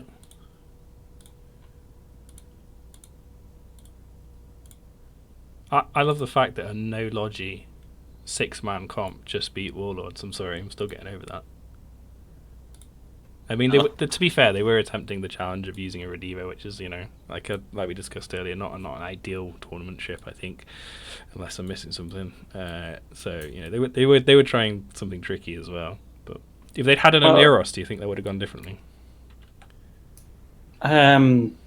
Maybe, but I think the most important thing taking away from this match is that they have learned that this kind of setups can actually be dangerous. They are going to take it apart and then craft something out of it. Mm-hmm. So it might not be the exact same thing they come up with, but they certainly have it in mind for the future setups. Yeah. I'd be amazed if that was the meta. Just bring a ton of EHP, Caldari EHP, and don't bother with support. Just waiting for ABA to walk down here. They're taking the time a little bit. Come on, ABA. Yeah, they're also in Yeah, they're station coming down they're now. bringing Balgorn, double Hyperion, Drekovic, and then they've got 2 Deacons, and then just a smattering of small stuff to kind of fill out the points. So that's pretty top heavy. Yeah. Hyperion, of course, massive local tank. Balgorn, great newts and webs, so that should be a lot to control there. Hyperions also do a lot of damage, and they're sneaky fast.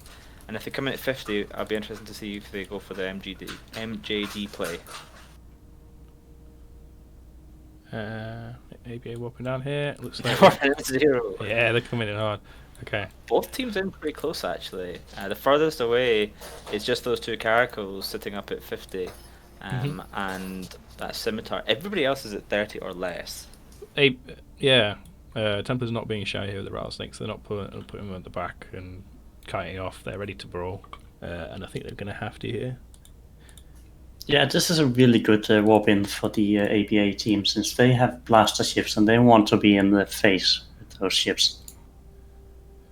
Cool. It's going to reorganize the ships a little bit, make it easier for people at home. People at home. So we have seen a lot of rattlesnakes today. So what do you think about the rattlesnake as a tournament ship? Strong ship. It's been in tournaments for years, but not really very often lately, simply because of the armor meta. So I'd be quite pleased if the meta for this tournament that Bay's created with ace points and rule system means it's a bit more balanced in terms of shield and armor. It would be really cool. That would be nice. Everyone's been telling me that armor is, it's impossible for shield to get better than armor, but I mean, we do shield do pretty well. So we have seen the Scorpion Navy ship being used a lot, and it's 2 points cheaper than the rattlesnake, but we haven't really seen it today.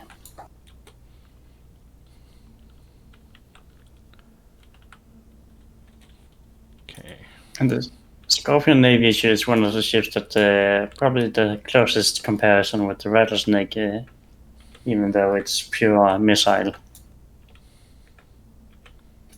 And the countdown has begun, and we see the links popping up already, and match is started. Yeah, and ABA NU, they're piling straight in. The rest of his team a little bit slower behind him. The Deacons hanging back for now, but they're going to have to chase in as they start to receive a lot of damage. That Drekovac already into 8% armor. Yeah, and we see the Templars team burning away straight away, and yeah, it looks like the ABA team has caught some of them. At least we have the Enyos on top of something.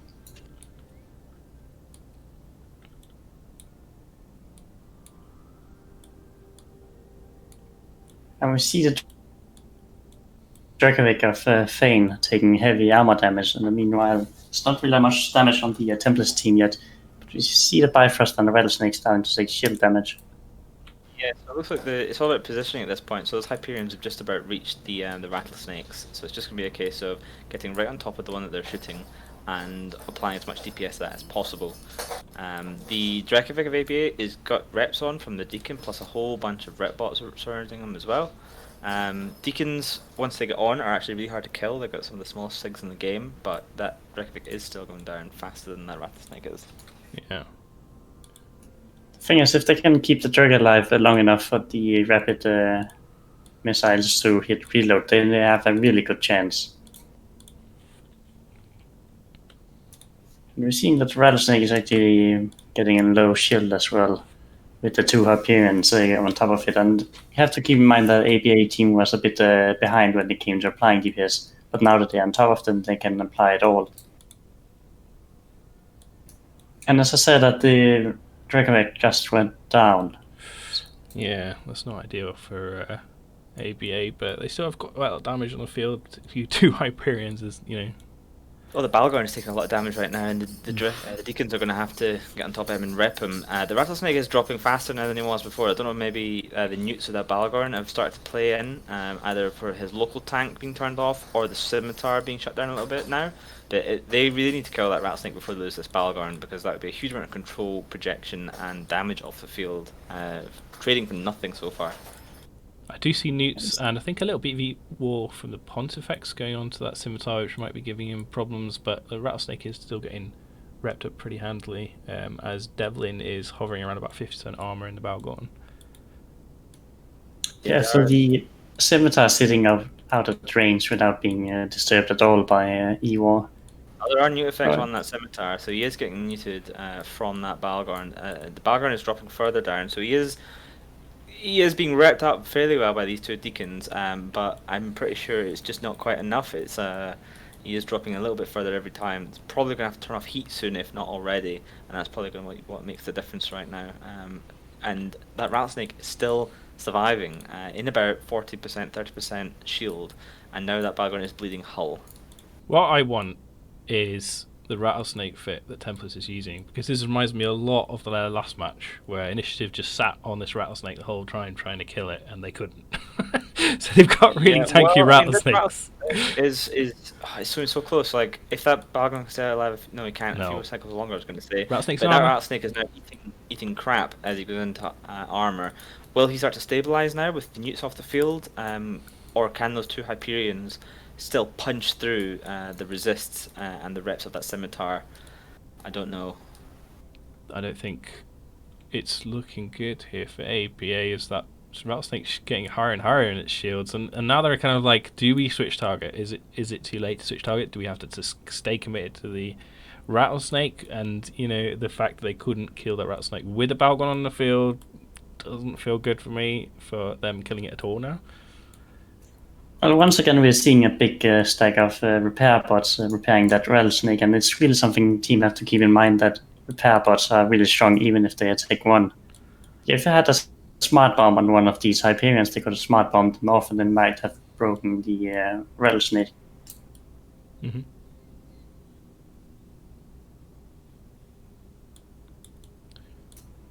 And we can see that the Rattlesnake has stabilized. Meantime, Hyperion is taking heavy armor damage. So this is not a good position for the ABA team at all. They simply haven't broken anything, considering how long the match has been going on.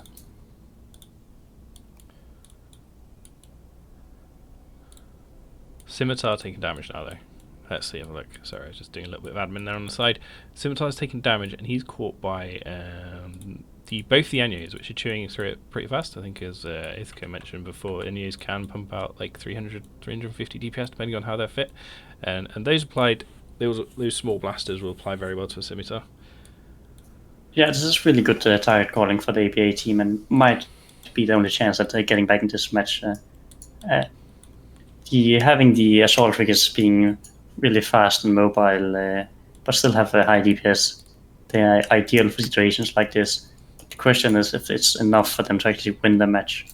So, were the Anyos previously screened by the Skybreakers or something, or did they just not decide to do this earlier? Because if they'd done this earlier, I think it could have gone a really different way, because the Scimitar's down now, and ABA have got two Hyperions left on the grid, so I'm kind of excited still, because they've got their Logis, and they've got two Hyperions, and now the Rattlesnake's going to probably explode, I think. So this is not over. Chat pointed out that the Caracal was screening and the Indians got past it eventually. Ah, okay, interesting. Thanks, chat. Don't know if we've lost Ithaca or not. Maybe it's just busy. So the Rattlesnake of Dale now, 50% armor, 0% armor, almost. He still looks like he's shield boosting, actually. You might get your wish here, but that Rattlesnake is really low. They might still kill him yet. So Enyo's getting on top of the Scimitars. It's like the game changes here. Yeah, I wish they'd done So it really puts emphasis on how important it is to protect your Logi. And even in a big brawl here, then having the Enyos break free and kill the Logi is what won ABA that match. So ABA are down to 2 Deacons, a Pontifex, 2 Hyperions. One of them is Rick Javix, the CEO of ABA. He's in like 20% armor. He's just taking a little bit of hull damage now. He's got probably possibly a dual, or I don't know, maybe even triple rep Hyperion, probably the dual. And those 2 Deacons pointed at him. He's just staying alive, and they've taken out that Rattlesnake, which means that the DPS incoming to that Hyperion has just gone down a big chunk. And the second Rattlesnake, the last Spartan, team captain of Templis, is in about 50% shield. I'm cheering on ABA here. Yeah, getting the first down has reduced the DPS, so I think the Hyperion can actually stabilize. They have a strong local tank, they have the Deacons repping it, and they have the Logi drones. Yeah, Pontifex probably So- giving armor boost as well. So at this point, as the more the match drags out, the more advantage the ABA team are going to have, since they have so much ripping power remaining. Templars have realised though that those deacons are going to be end of them if they don't get rid of them, and they're shooting them now, presumably with the caracals. And Watson, the deacon, is hovering around about 30% armor. He's getting reps from the other deacon, but it doesn't look like he's holding. If he can survive a clip of missiles, he might. No, he's gone.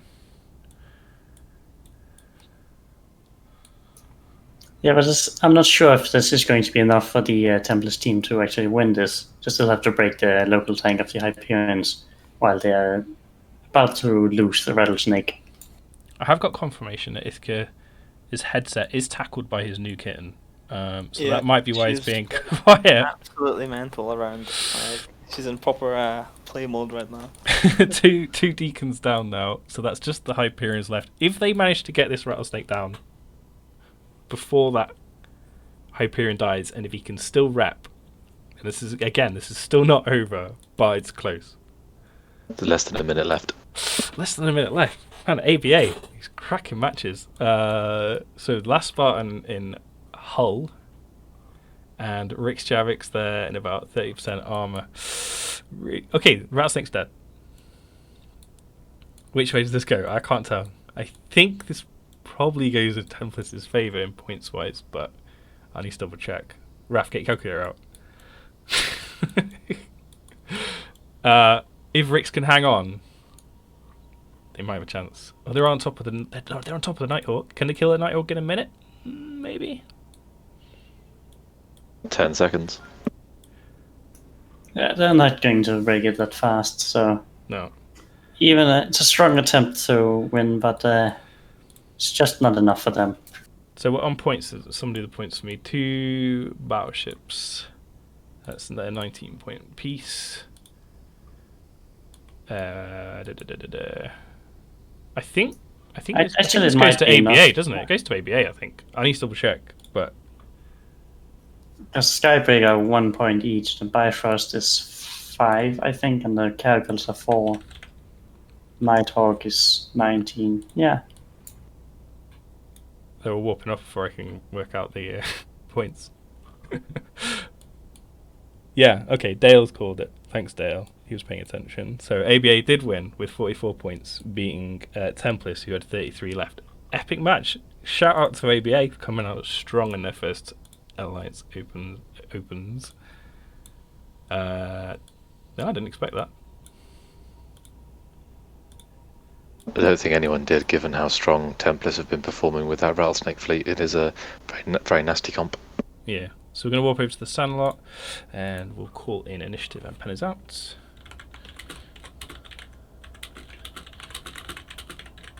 Apologies, didn't mute my mic before I started typing.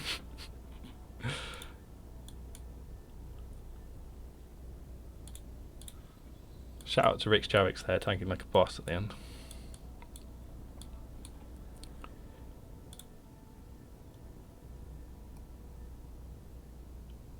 Thanks again if you tuned in. It's really cool. And thanks again, a ton of follows of the show as well. That's really cool. Byronet16, Ekinik, Loyal C, Garrett the Chaos, Deadcan Dance 401, Chris Zania, Wailing Six Names, Daenerys 90, Azio Canis. Tons of follows. Thank you everyone who followed. Sorry, I can't keep up with them because I'm doing 2 clients at once here, locking up targets and things, as well as just enjoying watching and shouting about what's going on as well. So, thanks. If you do want to know why Ithaca's disappeared, there is a video linked in the stream chat of the devil that is his kitten that is making all the noise and attacking his headset. Excellent.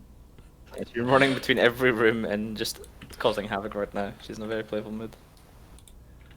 She is particularly gorgeous though, so we'll let you off. So our initiative needs to be red. Spod. I like the ticker Spod. I believe that's a reference to a type of ore. Yeah, spodumene. Very popular with Rorquals, apparently. I knew you'd know that. Despite having 6 Rorquals, I've never actually used one for mining. I have lost one recently, or in the past 6 months.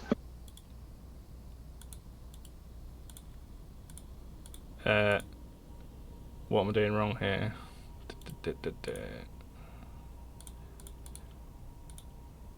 Why can't I get these to go red? What am I doing wrong? Please stand by, we're experiencing technical difficulties. I set them red. Edit contact red. Terrible standing. It's not reloading. Why is my oven not reloading? Did you do it on the right client? Yeah, I don't know about both of them, but for some reason, I don't know if it's. And maybe it's the settings. Let's try orange. No. Have you tried turning it off and on again? I don't really want to turn my clients on off again, but I might have to.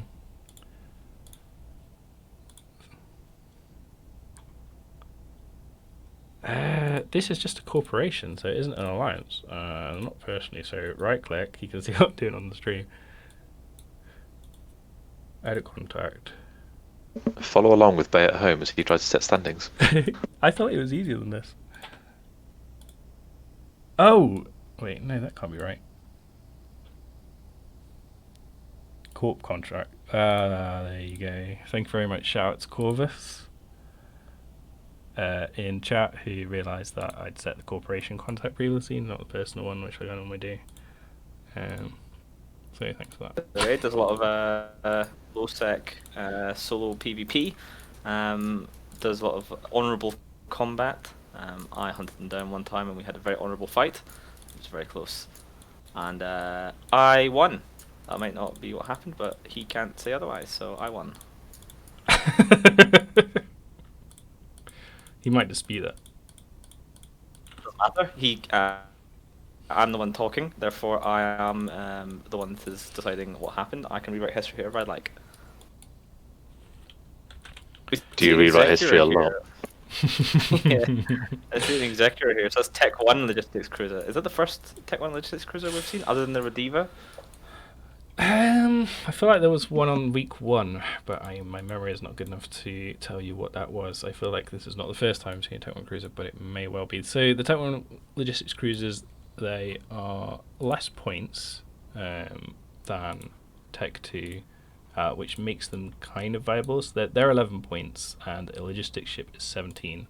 So you can get more support in or upgrade your DPS if you bring a Tech 1 logistics. But of course, they will tend to die a lot quicker than T2. So that's why teams tend to go T2, or they go for a well-fit smaller ship that can mitigate based on speed. So initiative are ready. Just waiting for the other team. Yeah, you can kind of see the trade-offs here, because you've got the team that's taking the Tech 1 logistics cruiser bringing Typhoon fleets, whereas the team that is up to the Tech 2 logistics cruiser are bringing just regular Typhoons. So with more points to spread around, you can upgrade more of your other ships. In this case, they've chosen to upgrade 2 Typhoons or Typhoon fleets. One important thing to note here is that Wangs has brought shield Typhoons, and Init has brought armor Typhoons, and I like Init's setup more just because they are generally more powerful as armor ships. They have more utility. And Init also have 3 Typhoons, while Wangs only have 2. Typhoons versus Typhoons. I think a Typhoon setup's going to win. Sorry, it's that time of night.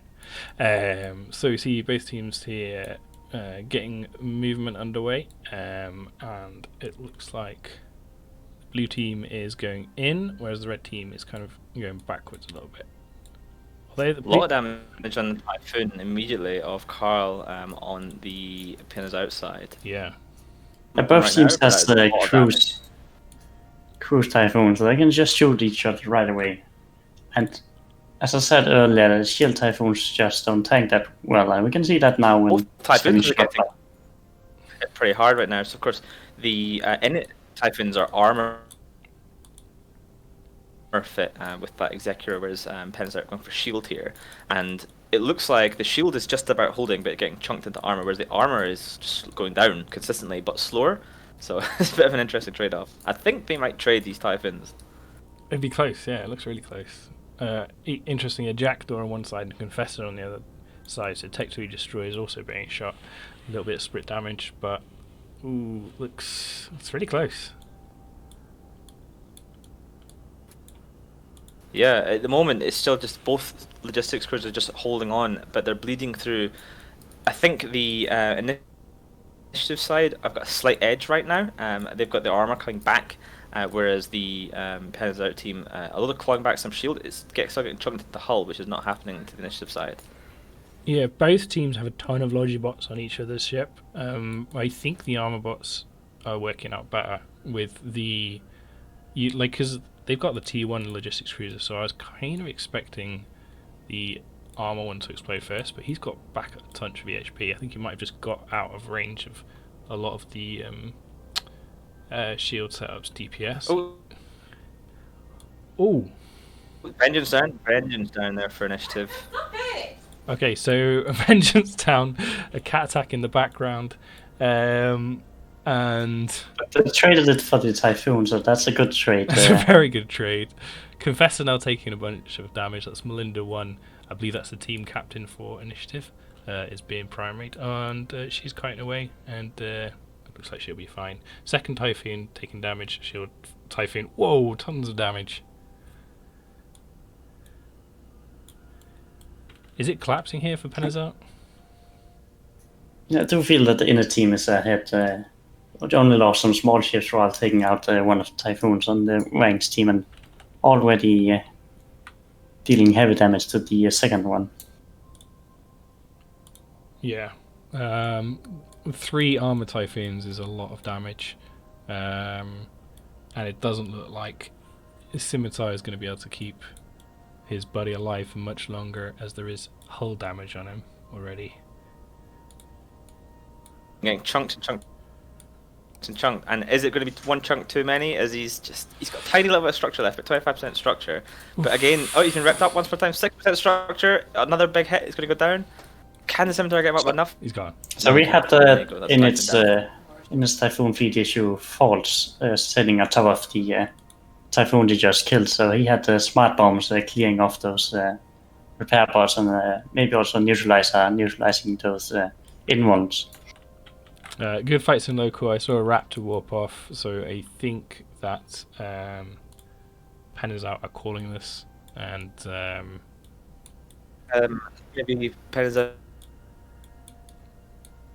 have burned out some guns somewhere, because I see them calling to people to watch their heat.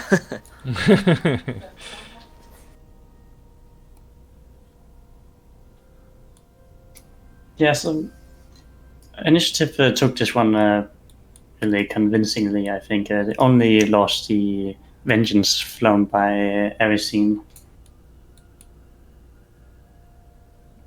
yeah.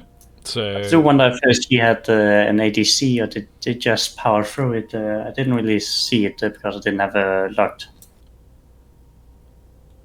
I missed that too. He did seem to die quickly though. Right, welcome back to Field of Dreams. GFs are in local indeed. So we've got 2 more matches tonight. And next up we've got No Vacancies versus Weekend Warriors. So No Vacancies are new to tournament play, we think, although I seem to remember them from previous ones. Certainly they're new to the Opens. This is our 3rd show and this is their first match. They are only registered for the tournament draw. No, they haven't. So we are having a draw for the remaining 8 places. So 24 teams with a first come first serve got their team places secured in the tournament, and you can sign up now and enter the draw for the last 8 spots, which will be in just over a week. And No Vacancies is one of those teams. They were super keen, and they just messaged me and say, hey, I know we're not officially in tournament yet, but please can we take part in the Opens? I said, great, come along. There's a slot free. So if you're one of those teams who were registered for the draw and you want to take part, get in touch with me directly, and I'll add you if there's a spot available.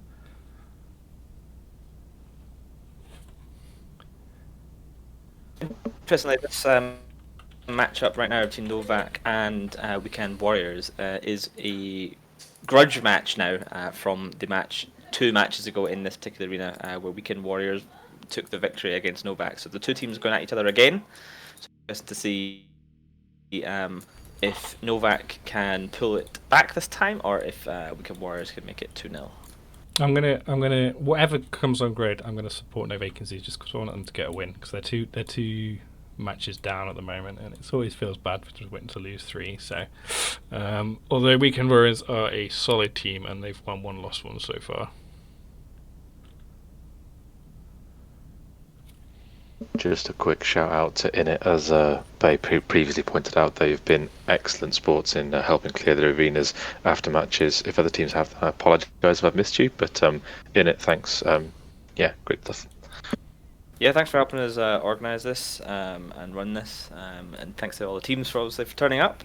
It's always fun to see these matches and to kind of get a little bit of fuel, shake the rust off for not only yourselves and also us as well as casting crew. There's lots of stuff that goes in the background with the team here at EVNT to make these kind of things happen. So yeah, big thanks to everybody, really. Yeah, and if you're interested in commentating and you've never done it before, and you can convince me that you'll be good enough, then you can get in touch again. Join our Discord, get in touch with me, and we can have a chat. And hopefully, I'll invite you on to one of these sessions where you can take part and just chat and chill and throw shade at teams. It's good. I was going to say, if you just take Ithaca's example, all you have to do is abuse other people and say what's going on your screen. It's fairly straightforward. It really is very straightforward. You just keep talking, really. Something you are good at. Yeah, I've got many years of experience of not shutting up.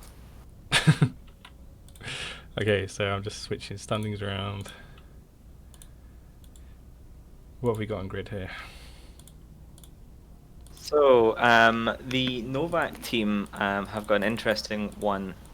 They've got pretty much everybody in at 0 apart from Scimitar at 30, a Rapier at 20, a Hound at 30, and then as far as I can see, a Hound at 60, which I'm assuming is just an extreme 50 warp in, and I might be slightly off the centre because he seems really far away.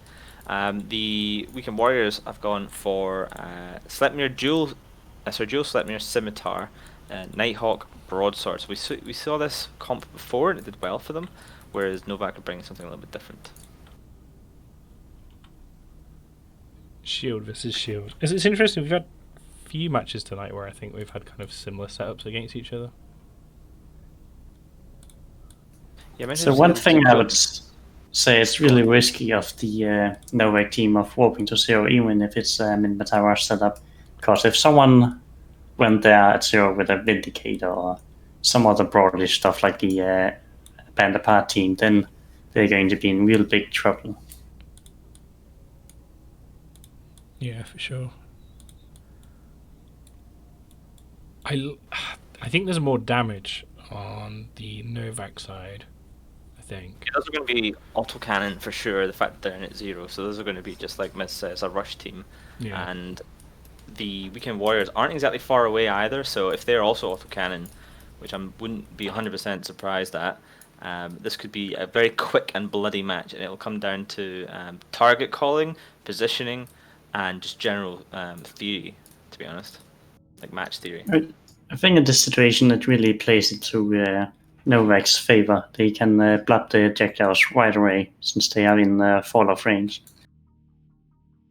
Yeah, and the match is underway, so we'll find out right now as both teams burn toward each other as fast as they possibly can.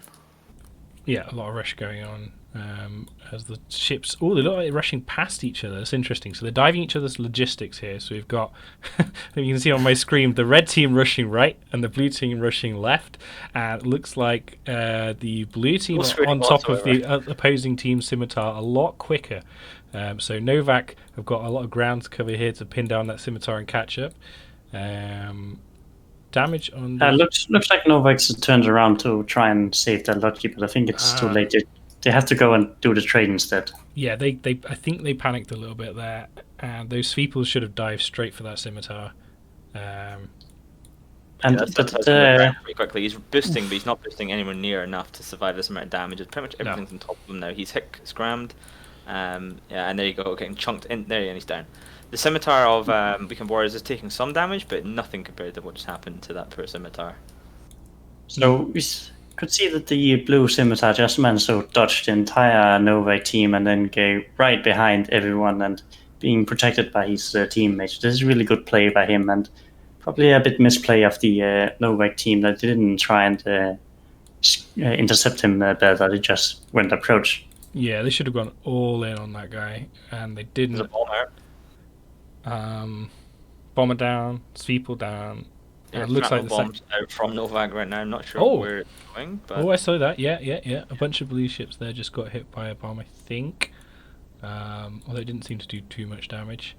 yeah, it's starting to snowball, unfortunately, now for Novak here. They've got down that one ship, the Bifrost there, I think it was. You say that, but Or- they've got two Sleipnirs which can take a lot of EHP just from their their shield boosting. Pinky and the Sleipnir just went down, so they only have one Sleipnir left and two minions and Sweeple and Rapier. Yeah, it doesn't look good now. And they are chewing through the blue team's support pretty quick here. Jackdaw just went down. It's not completely over. I just think 3 command ships is going to be too much for 1 command ship and 2 minions to handle.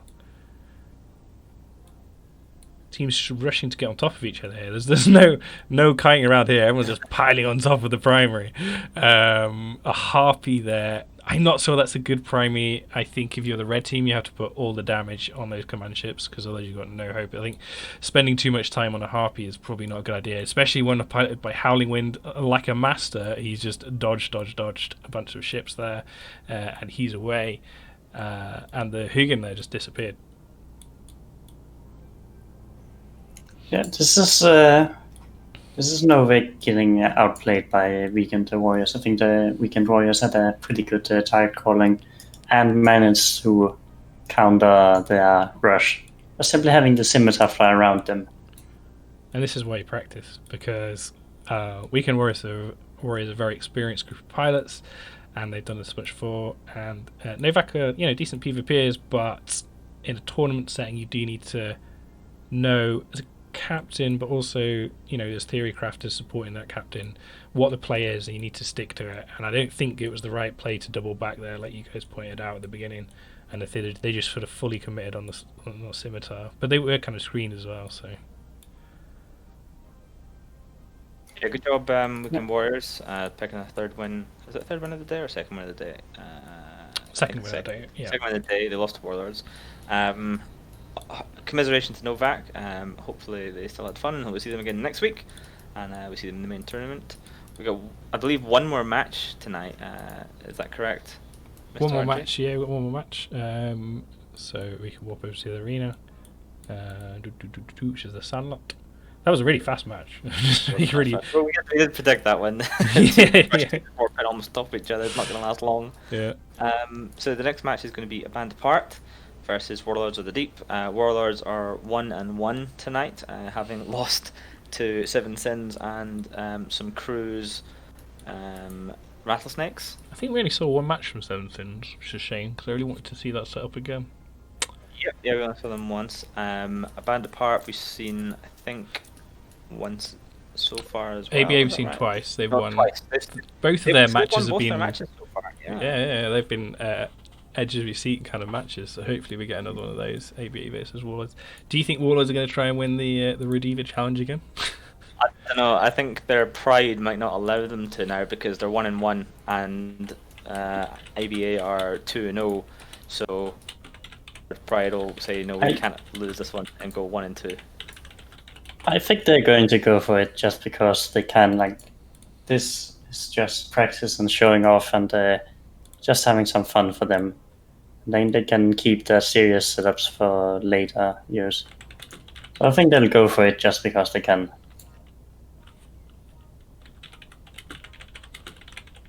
But we will find out imminently as soon as the teams arrive on grid.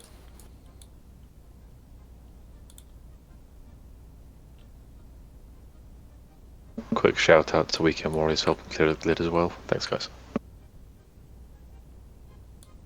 Thank you very much. Yeah, thank you.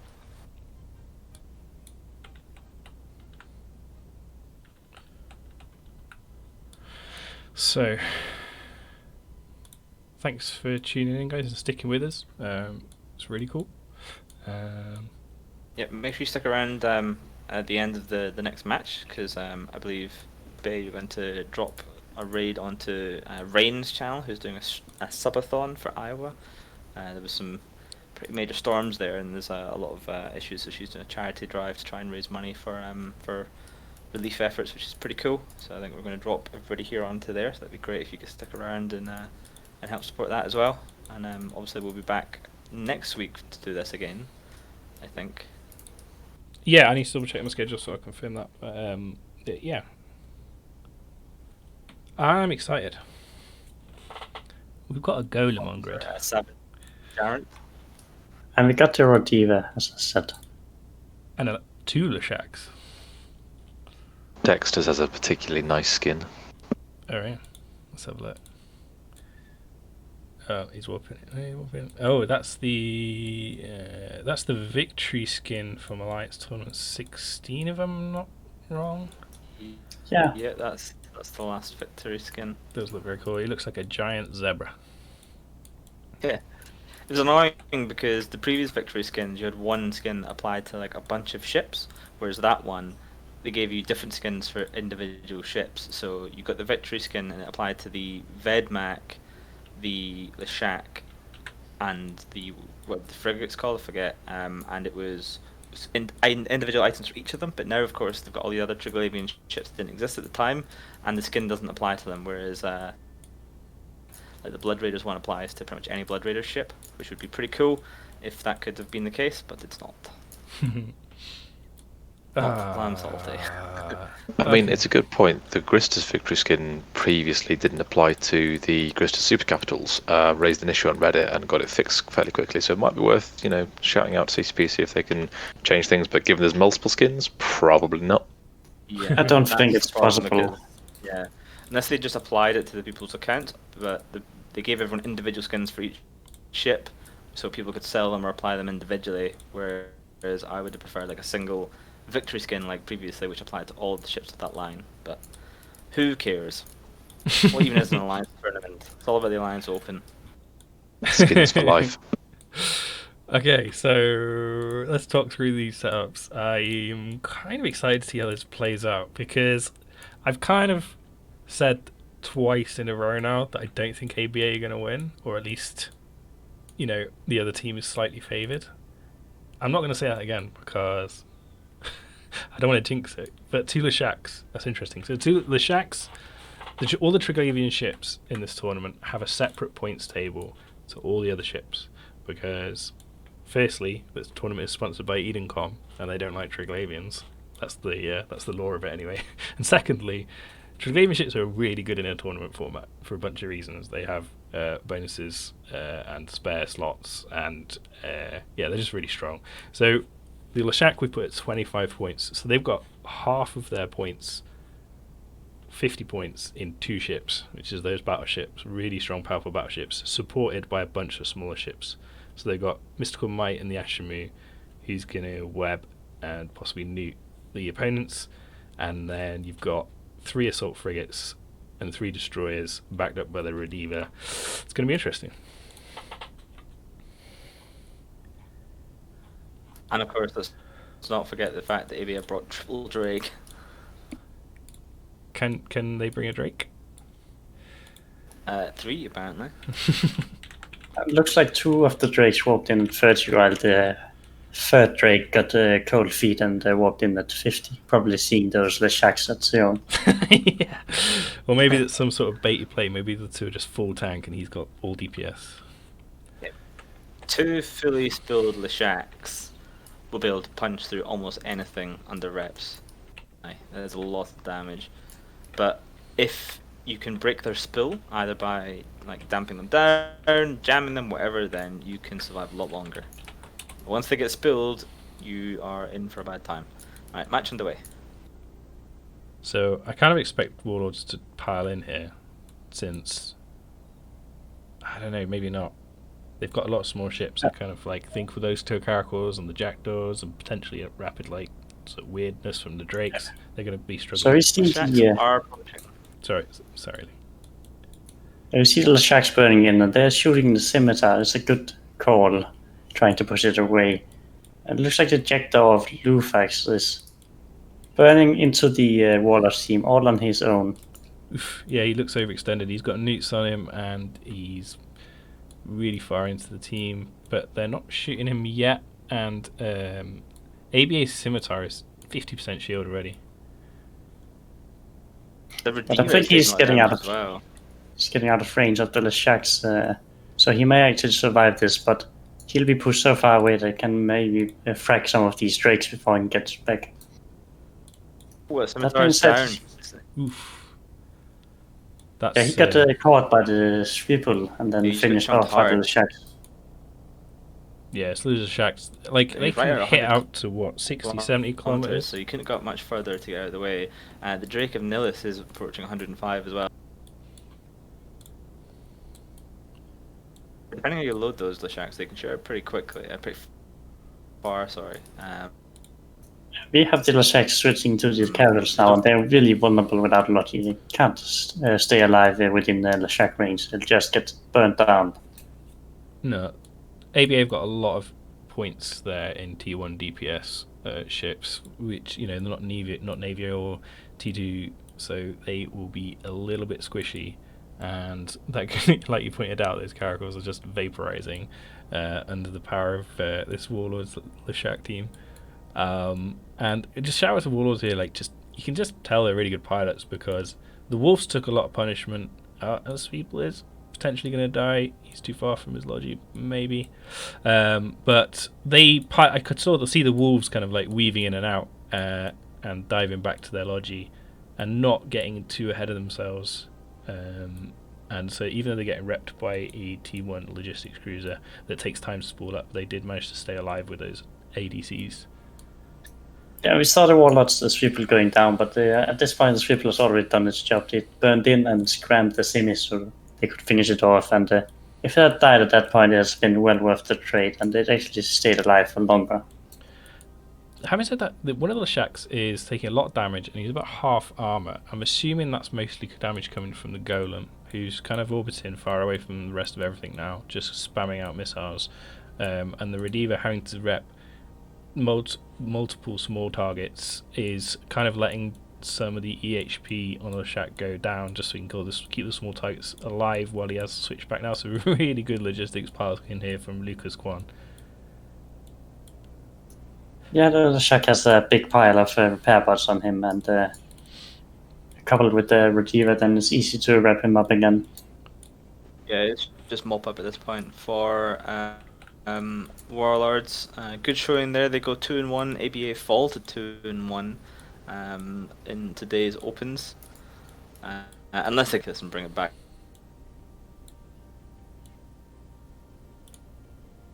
Right now, but barring the entire Warlords team doing a Casper 24, I think this is pretty much over. I thought it was known as the least Randolph. So this actually shows that even though the Leshak is 25 points, it's really strong.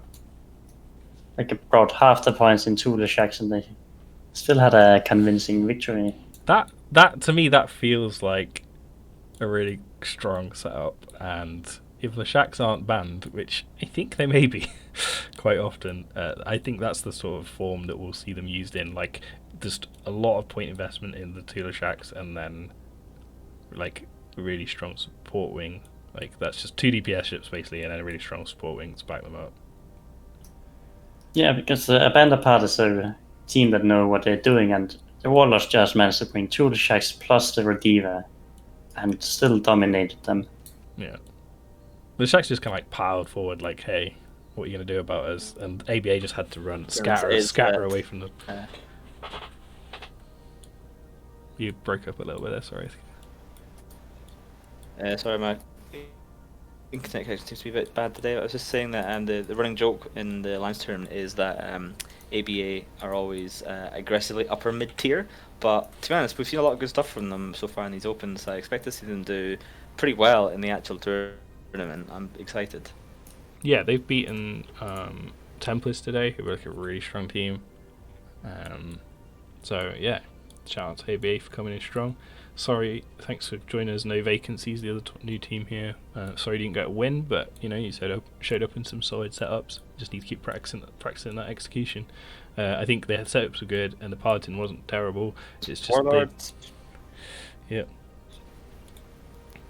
I was going to say Warlords, Pen is out, Seven Sins, Initiative, Bandit Part, Novak, Weekend Warriors, and Temples Council. Thank you very much for showing up and doing the opens with us. It's been a lot of fun. I'll let you do the last little bits, thank the sponsors and sign off and everything, and then you can drop your raid on. Yeah, so thanks to Seven again for sponsoring us. A big shout out to him for sponsoring a team. We've got Cable sponsoring us next week. It's really cool. If you want to sponsor a show as well and have your name up there in the top right hand corner, and I can plug anything that you want me to within reason, then do get in touch with me. It costs 1,000 plex a show. Just interested before we disappear. What was your favourite comp tonight that you saw? I would say either the Init Typhoon setup or the Lashx. Okay. Interesting. Yeah, I think I liked that Lashx setup a lot. I was going to go for that one as well. Although there was some really good variation today. A lot of shield rushy setups, which was cool. The Leshaks were really good, and it's nice to actually see them considering the point increase. But I quite liked Reykjavik's Hyperions. I've got a soft spot for that ship. It's a great ship. Yeah, it was really cool to see them. Oh yeah, that's definitely a good setup as well, and a really good match. Yeah, we're all about good matches. End of the day, you want to watch something that's interesting rather than two teams just going dink. Yeah. So yeah, I'm going to raid Rain now. Thanks for coming. Thanks to Miz and Ithka and Raph for helping out tonight.